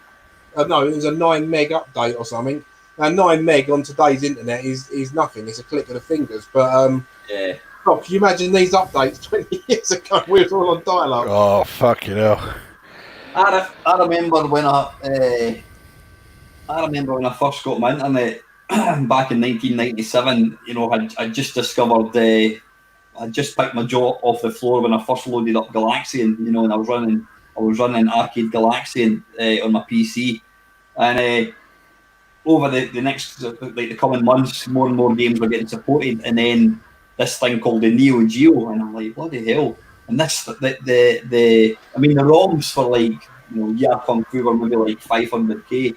Then the Neo Geo came out and it was like I can't remember 14 meg, and I had to leave the computer on overnight to download this bloody thing, you know. Yeah, my experiences that I remember with dial-up internet was trying to download, like maybe like a minute-long video clip, and you'd then get the window approximately 45 minutes. You're like, cancel that, fucking no. Robert saying here, who did you prefer for the budget software? I had more from Mastertronic than Codemaster and Silverbird. Mastertronic. They were all kind of hit and miss, weren't they? They had some good stuff, but they had a lot of shit amongst the cheap stuff as well. Mm. Yeah, I had far more Mastertronic than I had Silverbird or Firebird, whatever name you want to go by. Codemasters I wasn't that fussed about, but yeah, I never have gone out and bought a game just because of the who has published it. I would go out and buy games, as I've said plenty of times before. I would go out and buy a game because I knew that there was going to be a certain musician doing music on it. But just because it was published by such and such a publisher, no, that was never a consideration. Because that thing that you were doing in one of your Friday waffles about who is your favourite arcade company, who makes the best. With that, for me, it's none of them, because I didn't give a shit who it was that made the game. I just wanted to fucking, if the game looked good, I would play it. I couldn't give a monkey's toss who it was who made it. So, yeah, I'm rather glad that I wasn't ever asked that one. Chris, what was your favourite arcade manufacturer? Here we go. Yeah, there had to be someone asking. Yeah. All right, I'll take it off my list then. Bloody hell! Lukozer hates that. Oh, by that then, yeah. Wasn't Silverbird? Was that not the premium? That was the premium Firebird software. No, Silverbird was the budget range. Initially, it was Firebird, and they had the silver range and the gold range. I mean, the Elite was one of their gold range releases, and then they changed it so that I think they just dropped like the gold range altogether, and they changed the name to Silverbird. So that's all it is. Yeah, obviously Mastertronic. I mean, I think they were the original. Was it? Original sort of budget software. I think it was Atlantis software, were they not an early one as well? That rings a bell. Yeah, there was the Atlantis. They did, was it Rattler, which I remember reviewing. That was Rattler. It was basically Snake. The graphics looked like one of those old handheld LCD games you used to get in the late 70s. And as for the audio, fucking no. So I think they may have been first, but I think Mastertronic was the first label that was exclusively just budget software right the way through. Yeah, whereas I think the early games in Mastertronic, your Bionic Grannies, they were absolutely shit. There was no question of it. I did before Retro Gamer magazine turned shit. It was the early versions. They had a good feature on Mastertronic. And the guy basically said at the time, anybody who submitted a game, they would just put a label on it and fucking send it out. Well, the election game stands as a prime example of that. The fucking state of that thing. The election game, and that was actually the first one that Mastertronic published that was $2.99, not $1.99, and it was probably the worst game they had done. It was entirely in BASIC. Actually, it wasn't a game that they did. I think that was one of those. Yeah, it got submitted to them and they published it. Oh, what a piss take that thing was! My mate actually bought that, and I remember we played that for a couple of times as well. I thought it was all right. I can't remember much about it, but I do remember. Played it a couple of times. I think you two must have been the only people who did, you know. Yeah, and then on the flip side of that, you had games like Action Biker, and if Steve Erickson from Retro Asylum ever hears that, he'll be cheering because I don't know if you've ever listened or watched Retro Asylum, but Steve's a massive Action Biker fan. Well, I think Action Biker was the game that really sort of made people take note of Mastertronic because the quality of the game compared to all their like games creator stuff, it was on like just a completely different level, and so Mastertronic really had to raise their game to continue with that sort of quality of game. So that I think was a really notable title, that one. What was interesting was I think I did a face-off kerfuffle. It was completely there were different versions. Like the Spectrum one played completely it looked completely different from the C64. It was more just like two-dimensional. It was more like what's your favourite game, Chris? Miami Vice. It was kind of more that kind of thing. Does anybody remember Siren City by Interceptor Software? Siren City. It was yet another one where the title sounds familiar, but it was kind of the precursor to Grand Theft Auto. You should check it out. I've done a couple of videos of it. I mean, it was by Interceptor Software, who also made Crazy Kong, and they made. I mean, most of the Interceptor Software's back catalogue was just bloody woeful. But yeah, Crazy Kong, China Miner, yeah, they're winners, aren't they? You leave China Miner out of this. the thing with them, right? Them publishers, because I got a 64 a bit later than you two, and I'd started off with a Spectrum. So when I had a Spectrum, Mastertronic stuff was like St. Bernard and games like that, you know, the really early ones. When I got into the 64, I either used to buy a game every week with my pocket money, like a Mastertronic game, or I'd sort of like wait a month, then I'd buy something like I saved up for a month, you know, £2.50 a week, whatever. And I bought Sanxion when it came out. And there was a shop near where me and my mate that used to exchange games with, where we used to live. And it was like one of these shops that done a bit of everything. So they'd have cards, they'd have cleaning products, they'd have mops, you know, one of them sort of shops. Yeah. And they also had a box of games always in there. And they used to top it up every week. And they used to sell for like 50p. And they weren't second-hand copies either. Stuff by who'd you have? You had Alligator Software, Bubble Bus, Bug Bite, Interceptor, Anirog, all these sort of stuff, and they were knocking them out for 50p. I think I bought Son of Blagger for 50p, brand new. I just bought it a couple of years after it came out from a cheap box. So that is budget. Yeah. Bargain. What the hell? Kevin's saying here, hello Retro Gamers, what do you think about the ZX Spectrum next? I think I'm right in thinking I'm the only one out of us three that actually owns one. I'm assuming so, yes. Yeah. I've not played it that often, there's a surprise, but you know, I've made my feelings about it you know, pretty public. I think it's a beautiful machine. It really is. You know, and the thing for me, and it's like the 64 and whatever it is, all these new machines, we already spoke about, you know, emulation and that kind of thing. At the end of the day, it's kind of safeguarding. It's allowing me to play Spectrum games and more modern games by plugging into an HDMI, you know, slot. I mean, I've got some machines in a cupboard, and the only way I can play them is through the composite, whatever it is, or is it RF? Is that what they call it? Yeah. And have you ever tried tuning? I mean, have you ever tried tuning an old machine into like a modern 4K TV? I don't even know if they've got that input now.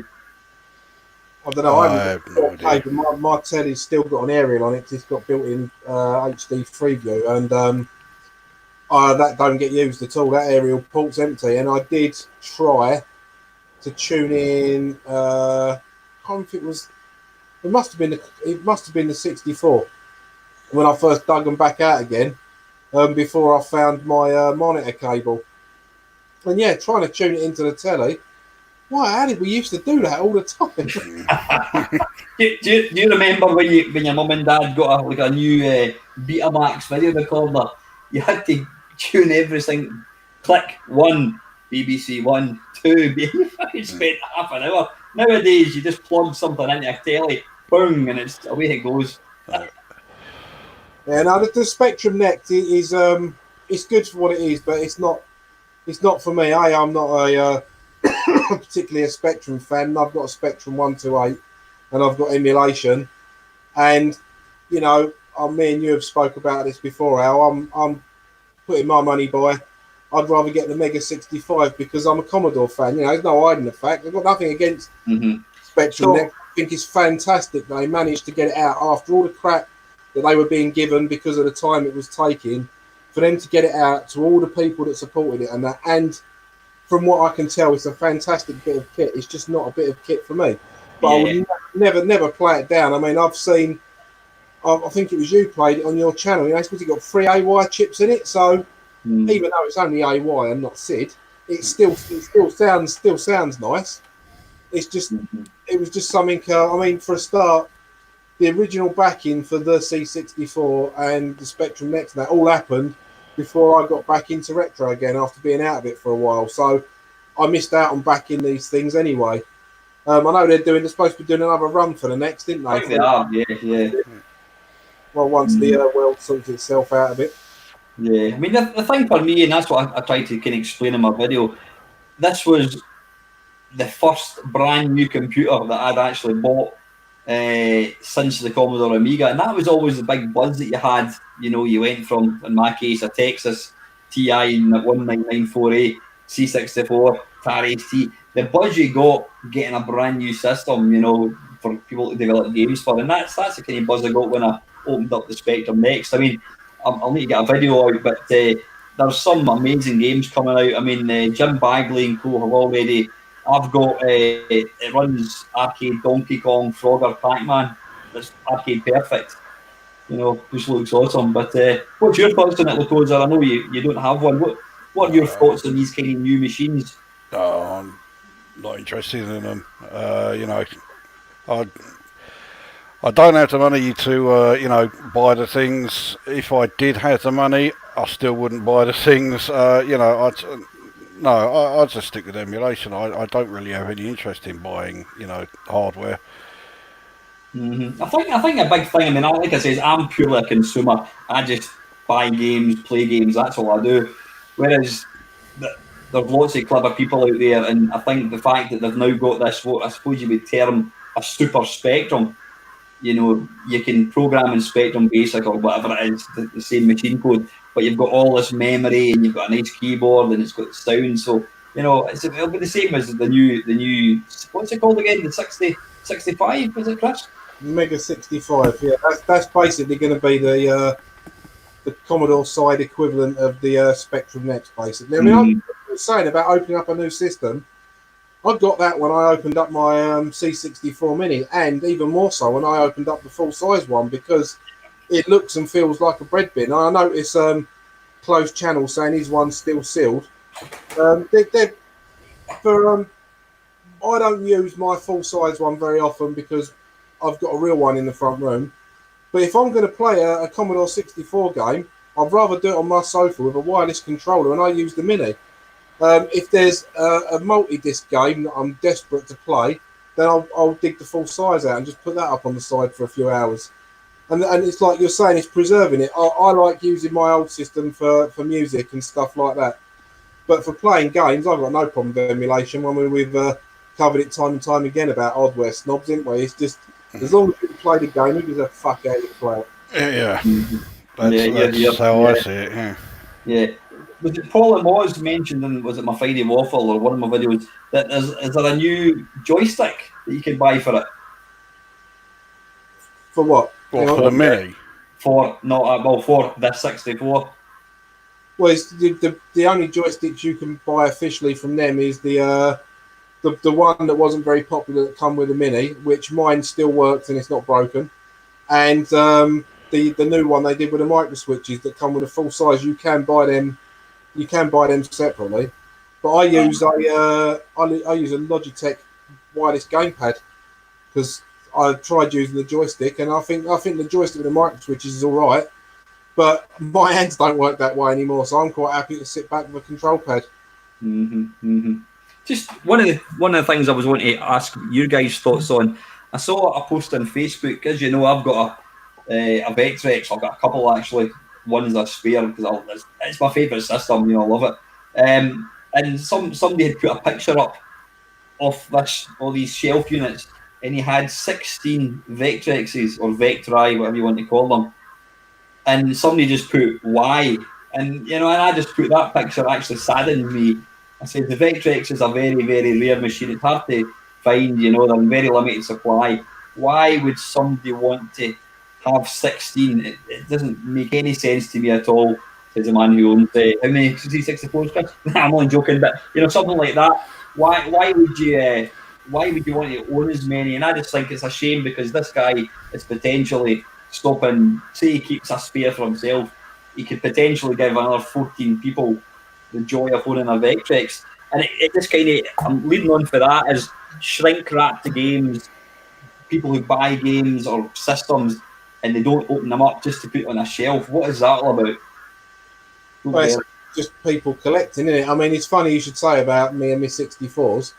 I put a post up in, I think it was the Commodore for Everyone Facebook group, which is it's a really good group. Covers like everything Commodore, from sort of like the pet right up to the latest things they're sticking on Amigas now. And I put a picture up of that one that I showed you to that I cleaned, one with the orange F keys. Yeah. And, I said to the guy, I said, "Oh, this is one of the 14 that I've got. It's the latest one I've cleaned." Someone else said, "Oh, well, I think it's selfish that you've got 14 when you could perhaps keep one spare and other people could have them." I was thinking, well, hang on a minute. For a start, they made 17 or 18 million of these fucking things. And not only that, I originally wanted one of each. And then I thought, right, well, it'd be nice to buy some that don't really work properly. And then I've got some spare parts. So if I have the problem again with one that didn't work, I've got chips to change and stuff like that. So I thought, fucking, what's it got to do with you, what I collect? And I mean, I it's just the way this bloke come across. He didn't say it saddens him. He was just making out that I was an arsehole because I had so many. And I was talking to the other guy in the conversation, and I said originally I wanted one of each and a couple of spares, but I saw a couple going cheap and I bought them. And I saw a couple of others going cheap, and I bought them. And I bought them few off of you. I think it was about 4 I had off of you that you let me have at a good price. And I've got them all fixed, and I've spent hours and hours cleaning. I mean, you saw that last one I've done. It looks brand new again now because I like them to look new. If I was to sell them, I wouldn't take a penny less than 300 quid because of the amount of work I put into them, and that is a piss take price for a Commodore 64. So they'll stay in my cupboard. And they get rotated around every now and again. I think, oh, I'll use that one. Because the ones that I had off you had such a good SID chip in it. It was such really buttery, smooth, beefy sound to it. It's actually in a plastic bag in my storage space where I keep them. It's actually got SID written on it, so I know which one's got that SID chip in. So, and that is absolutely true, by the way. I've got that down there. And I've got other ones. I've got an ARM SID in one. I've got an FPGA SID in another. So that's my collection. That's what I collect. Yeah, the thing is, what you said there, you're getting them for pennies. A lot of them you've bought broken. You can go onto eBay and there'll probably be 30 C64s for sale. Something like the Vectrex, they're all going to be the same. There's no difference. And they're obviously cost a lot of money, but something like that I just think's, a bit sad. And it's the same with people who buy games, just to put on. I mean, my mate Dave, who did have a YouTube channel, but I'm not giving him a shout out because he doesn't run it anymore. He bought it was a brand new, what's it called again? It's where they find brand new stock in a warehouse. It's like old brand new stock or something they call it. Stock. He bought was it Pitfall for the Atari 2600, and apparently it was, I think he paid 50 quid for it. And he goes, I'm just going to freak all you guys out. And he got it, and he just got the cellophane, he ripped it open and took it out and said, I'm going to play that, Brilliant. Games that are playing are not for bloody sitting in, I'm not for sitting in shelves. Listen, guys, I need to excuse myself for 2 minutes. talk amongst yourselves so you can discuss Encounter or something. Back in two. Well, I'm going to say that Alan talking about opening stuff up. I've got a mate called Glenn he's in one of the Commodore groups. He hasn't got a Commodore, he's got a Mini.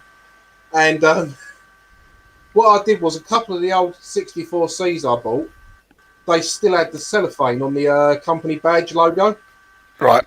So when I'd finished completely cleaning them up, I think it was on my 1541 too as well.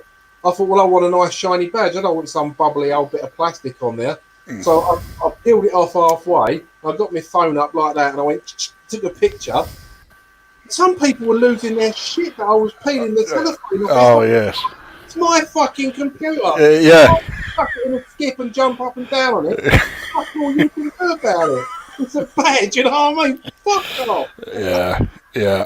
But I'm more diplomatic than that because I've got, a lot of these pages are being run by my friends and that, so I just go ha ha. But anyway, every time I post one up now, Glenn comes onto the group and he goes, "Oh, hey, Willock, peel the sticker off, you label murderer." just to wind people up. Yeah, I must admit, there is certainly an amount of pleasure to be gained from annoying those sort of people. So, if I did have anything like that, I'd be more than tempted to do the same thing. What is that? Buying something that's worth a lot of money and playing it? I was just telling Chris about the amount of people that lost their shit when I took a picture of me peeling a protective film off of a logo badge on a Commodore 64 and a 1541 too. Because I peeled the protective polythene off of this label. It's like, fuck off. It's mine. I'll do what I like with it.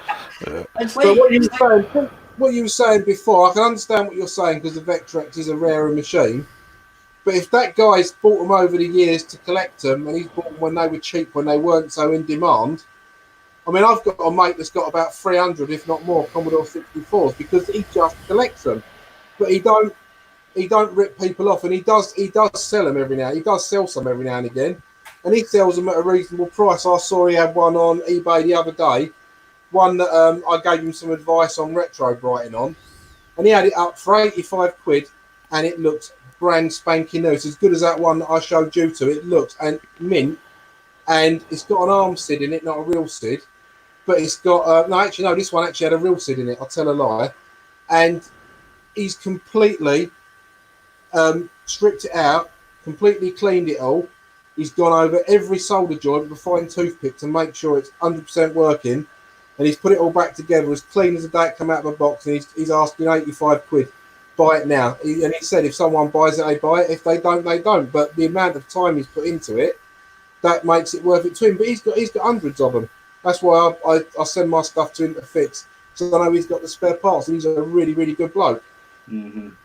I understand that. Obviously, he fixes them, so he uses them for parts as well. I totally get that. I mean, I think I've mentioned again in a few waffles.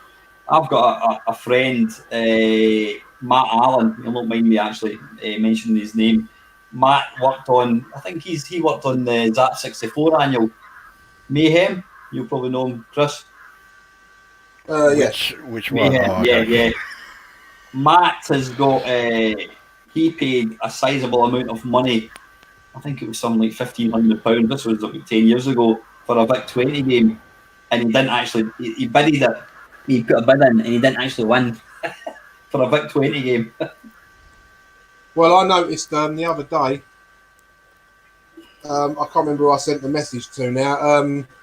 A copy of the Great Gianna Sisters on tape went for 174 quid. Oh, yeah. And I'm thinking, I've got one of them in the garage, just sat there doing nothing. Perhaps I should just fucking sell it. I think you should. Seriously. Take the money and run, mate. Yeah, I would. Yeah, I mean, you can... Yeah. Right, have we discussed it? You discussed Encounter at all when I was reading my No, I was talking about murdering stickers. Oh, yeah. I do that as well. As soon as I get something brand new, I peel the thing off. And here's the thing. People that buy a brand new phone, I've just got the latest iPhone, I spent £1,000 in it. Apple have probably invested 10, 20 million on getting the best, touch screen. And then what do? They go into B&M and they put a £1.99 plastic protective cover across it. Yeah, Renders it fucking useless. You've got to have a glass cover on it. I mean, this phone here, my one, I mean, that has got a glass.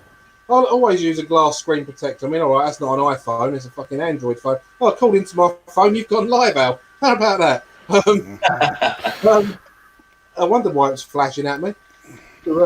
I'd stick a glass on. I know what you mean, though, when they spend all this money on phones and it's like, yeah, lovely, £2 from the garage, bang, that'll do. With bubbles. That's my pet hate. Folk have got. My dad, God rest his soul. I mean, we bought him like an old iPhone 5 or iPhone 4 years ago, and my dad had put this bloody protective cover on it. It had all these bloody bubbles on it. You have to press it to get it to work. Encounter. That's a rather tasty game. Yeah, I thought that was pretty good. I mean, Paul Walks, I think it was. Yeah, it's. I mean, I don't consider it, one of the greatest games I've ever played, but yeah, it's not bad. See, for me, I would, yeah, it's a kind of game a lot of people kind of have probably overlooked, but it's almost like it's a Twitch shooter, but it's in 3D, and the fact that the the C64 can't do polygons, it managed to push about these things. It managed to push us about at a fair rate of knots. Really, really, really well run. Yeah, and then he went and did Backlash on the Amiga, which essentially plays exactly the same, but it's more basic than Encounter. So yeah, it was like he went up a notch as far as the change from 8-bit to 16-bit, and then brought out a game that was a bit of a backward step, really. It had obviously the explosions on it were really super colourful, but yeah, I think if I was going to play either, I would certainly play Encounter. Yeah, I'd go with Encounter over Backlash, definitely. I think that was one of the first games on the C64 to have a hyperload, wasn't it? Turbo load. I can't. All I remember is the first 64 game I had with any fast loader was Revenge of Mutant Camels. Yeah, I'm sure. It was a big time fast loader as well. Without it, the game took something like 15 minutes to load. With the turbo load, it took a minute and a half. I mean, it made a huge fucking difference. Ian's mentioning there he'd prefer to play it in Atari 800 XL. I've never actually tried it on the Atari. No, I haven't either. Yeah. Right, how are we doing for questions? I'm kind of still stuck. I've probably got quite a few down here. How are we doing for time? Oh, we're kind of getting. I think we're going to probably call it a day at 9:30 because I've got school tomorrow. Even digital games could be removed whenever they feel like it. I'll stick to physical. Yeah, that's a thing. I mean, there's a whole sort of arguments about. I suppose. Well, not with Steam. You don't have to be online, do you? Once you've downloaded a game, you could come offline and you can run the games, can't you? Yeah, and the other thing is, if a game does get removed from Steam, you can still play it. I've got at least two. The Lego Lord of the Rings, no, not Lord of the Rings, Lego The Hobbit. You cannot buy that anywhere now, but I bought it on Steam and I can still play it on there. Also, they lost the rights to do the Neverwinter Nights games, but I can still play them on there just fine. So, yeah, they can remove it so that no more people can buy it. But if you've already bought it and it's in your library, you can play it as you like. And if you do have to format your computer, you can still reinstall it again. It's in your library, so. So see these games. Obviously, I mean, I think the way the industry is going now, with even with consoles, it's going to be digital download only. You probably have to go online to play the thing. Does that mean that probably in 50 years' time there's not going to be our equivalents sitting talking pish about, I remember when I first got my PlayStation 16? You know, I mean, do you think once Sony stopped making the PlayStation, whatever, will these games eventually become redundant, or do you think that some clever hackers will enable you to put them onto your 100 terabyte drive? Do you think that'll happen? I don't know. It's all very different nowadays with all the, especially the amount of games that require an online server to be running. So yeah, I think a lot of them it will just be, do you remember such and such a game? Yeah, but I've been able to play it for 20 years because there's no server around. So yeah, it's not going to be the same. I mean, I think we are so lucky the fact that we can still revisit all these games from the past. You know, through the wonders of Mame and all the guys that, you know, the game based collection. I mean, I've got it's 25,000 Commodore 64 games. I don't think there's a game that's not on that. That's just incredible. Really. Yeah, I do think that might be a bit excessive. You know, I don't have anywhere near that many, but I just tend to stick with the games that I either know, or you know, if I'm watching on YouTube and a game comes up and it's one that is particularly noteworthy for either extreme reason, you know, really good or utter shite, then I'll grab it. If it's a shit one, then obviously, you know, I'm only going to get it because I'll do a video so I can rant about the fucking thing and that's it.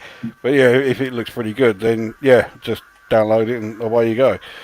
Yeah. What about yourself, Panther? Are you?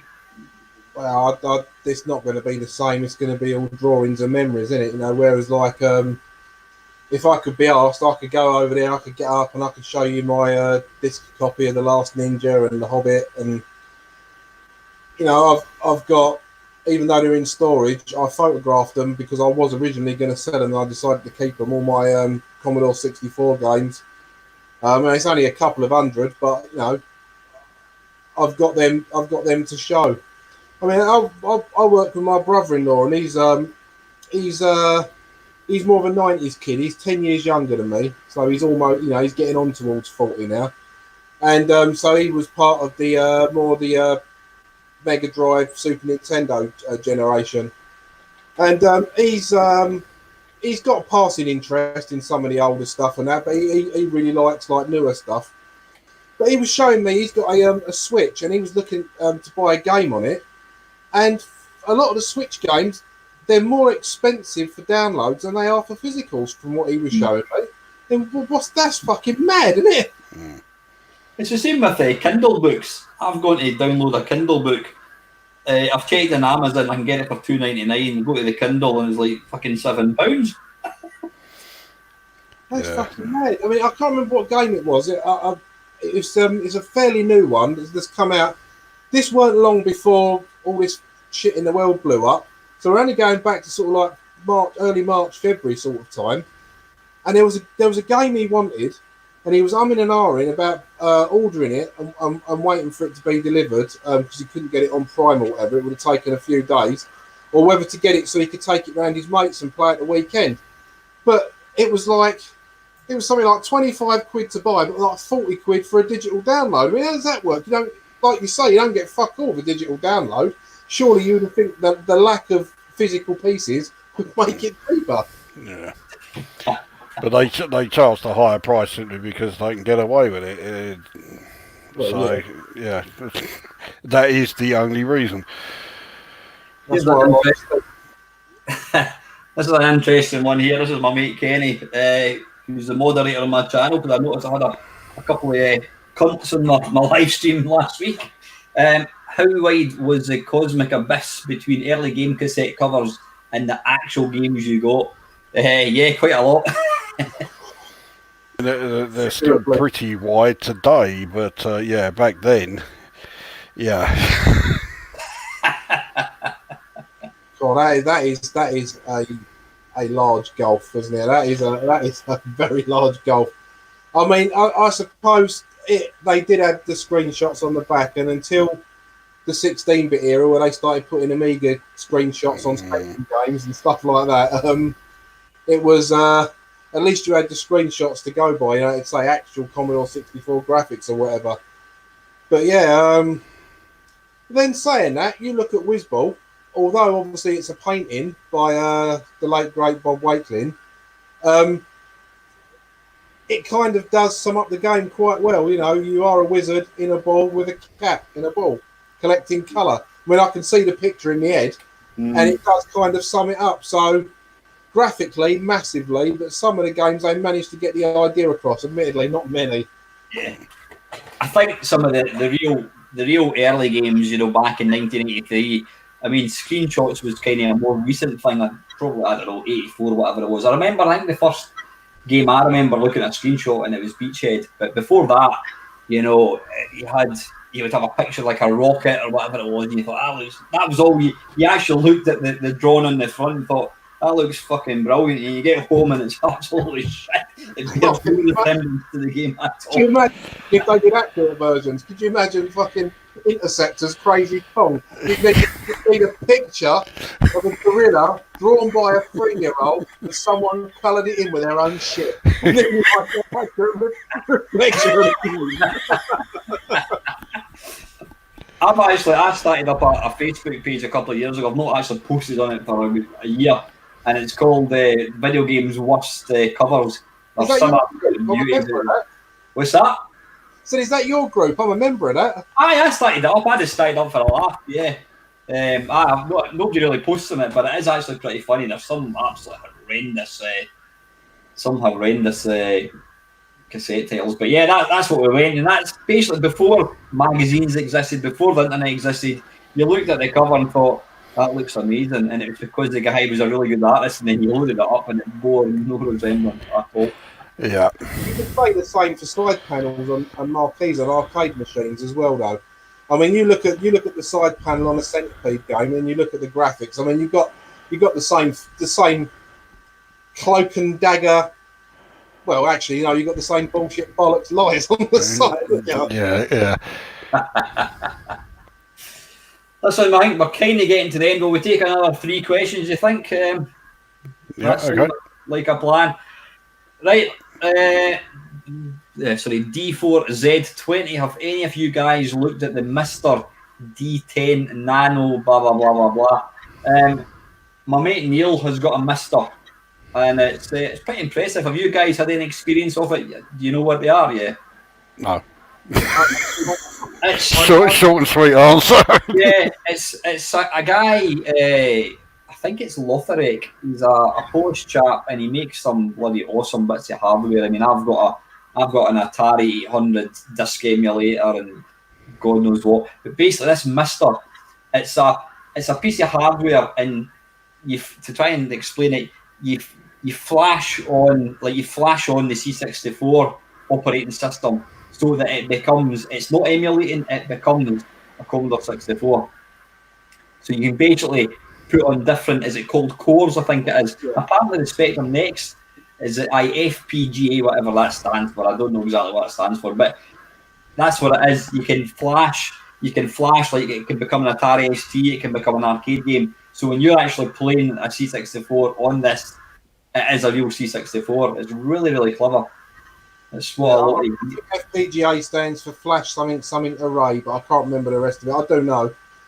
Yeah, they are good. I mean, I've got no need for one really, but because I use the PC. But effectively, from the way I see it, the Mister is like a hardware version of RetroArch because you load cores into that. And I think that's true. That's very, very true. Yeah. From what I can, I mean, I might be wrong, but from what I can work out, that's because I use RetroArch on my PC on my big telly for playing SNES and a lot of the Nintendo stuff. So yeah, as far as I know, it's like a hardware version of that. They're really clever things. Mm-hmm. I think they're still very much kind of geeky things. I mean, I've seen Neil we'll go to the computer club and I'll take along whatever it is, and he spends half the night trying to get something to work in it, but there you go. Graham Cow has just put what it stands for: Flexible Programmable Gateway Array. So there you go. Yeah. That's impressive. Not as impressive as Colin's knowledge of Revenge of the Mutant Camels. 93 seconds. Not as quick as Crazy Comet. Someone put that up earlier on. It was like 35 seconds or something. Yeah, and Ox is saying the whole retro collector scene will end up boiling down to a handful of people, and the stuff that survives will end up being priced ridiculous. Yeah, that's pretty much happening. I mean, one of my mates, Tony Temple, Tony's a big arcade collector. Well, he's not a big arcade collector, but he's right into his arcade machines. I mean, he restores machines like they're brand new. I think he's got about 10 at the moment, and there was some really rare centipede cabinet that came up for grabs, and this guy bought it. And there's these collectors, and they've got big, a lot of money, and they're just, as Neil says there, it's going to end up that all these machines are going to be owned by very, very few people, and probably nobody's ever actually going to get to play them. And that's what I like about Andy Day, who owns Arcade Club. That's all his personal collection, but he makes them available for people to play. And that's what they should be. These games were designed to be played, not to sit in a bloody attic. Yeah, it depends. I mean, there's a couple of American channels that I watch occasionally. There's one called John's Arcade, and he fixes up old arcade machines, and he's got a lot of American houses have basements, so he's got about, I don't know, 20 or so arcade machines. But he has his mates around. He has ice score competitions, and there's another one called Arcade Impossible, and this guy goes on about, when he was younger, he thought it'd be impossible to have his own arcade, but he's found out it's not impossible.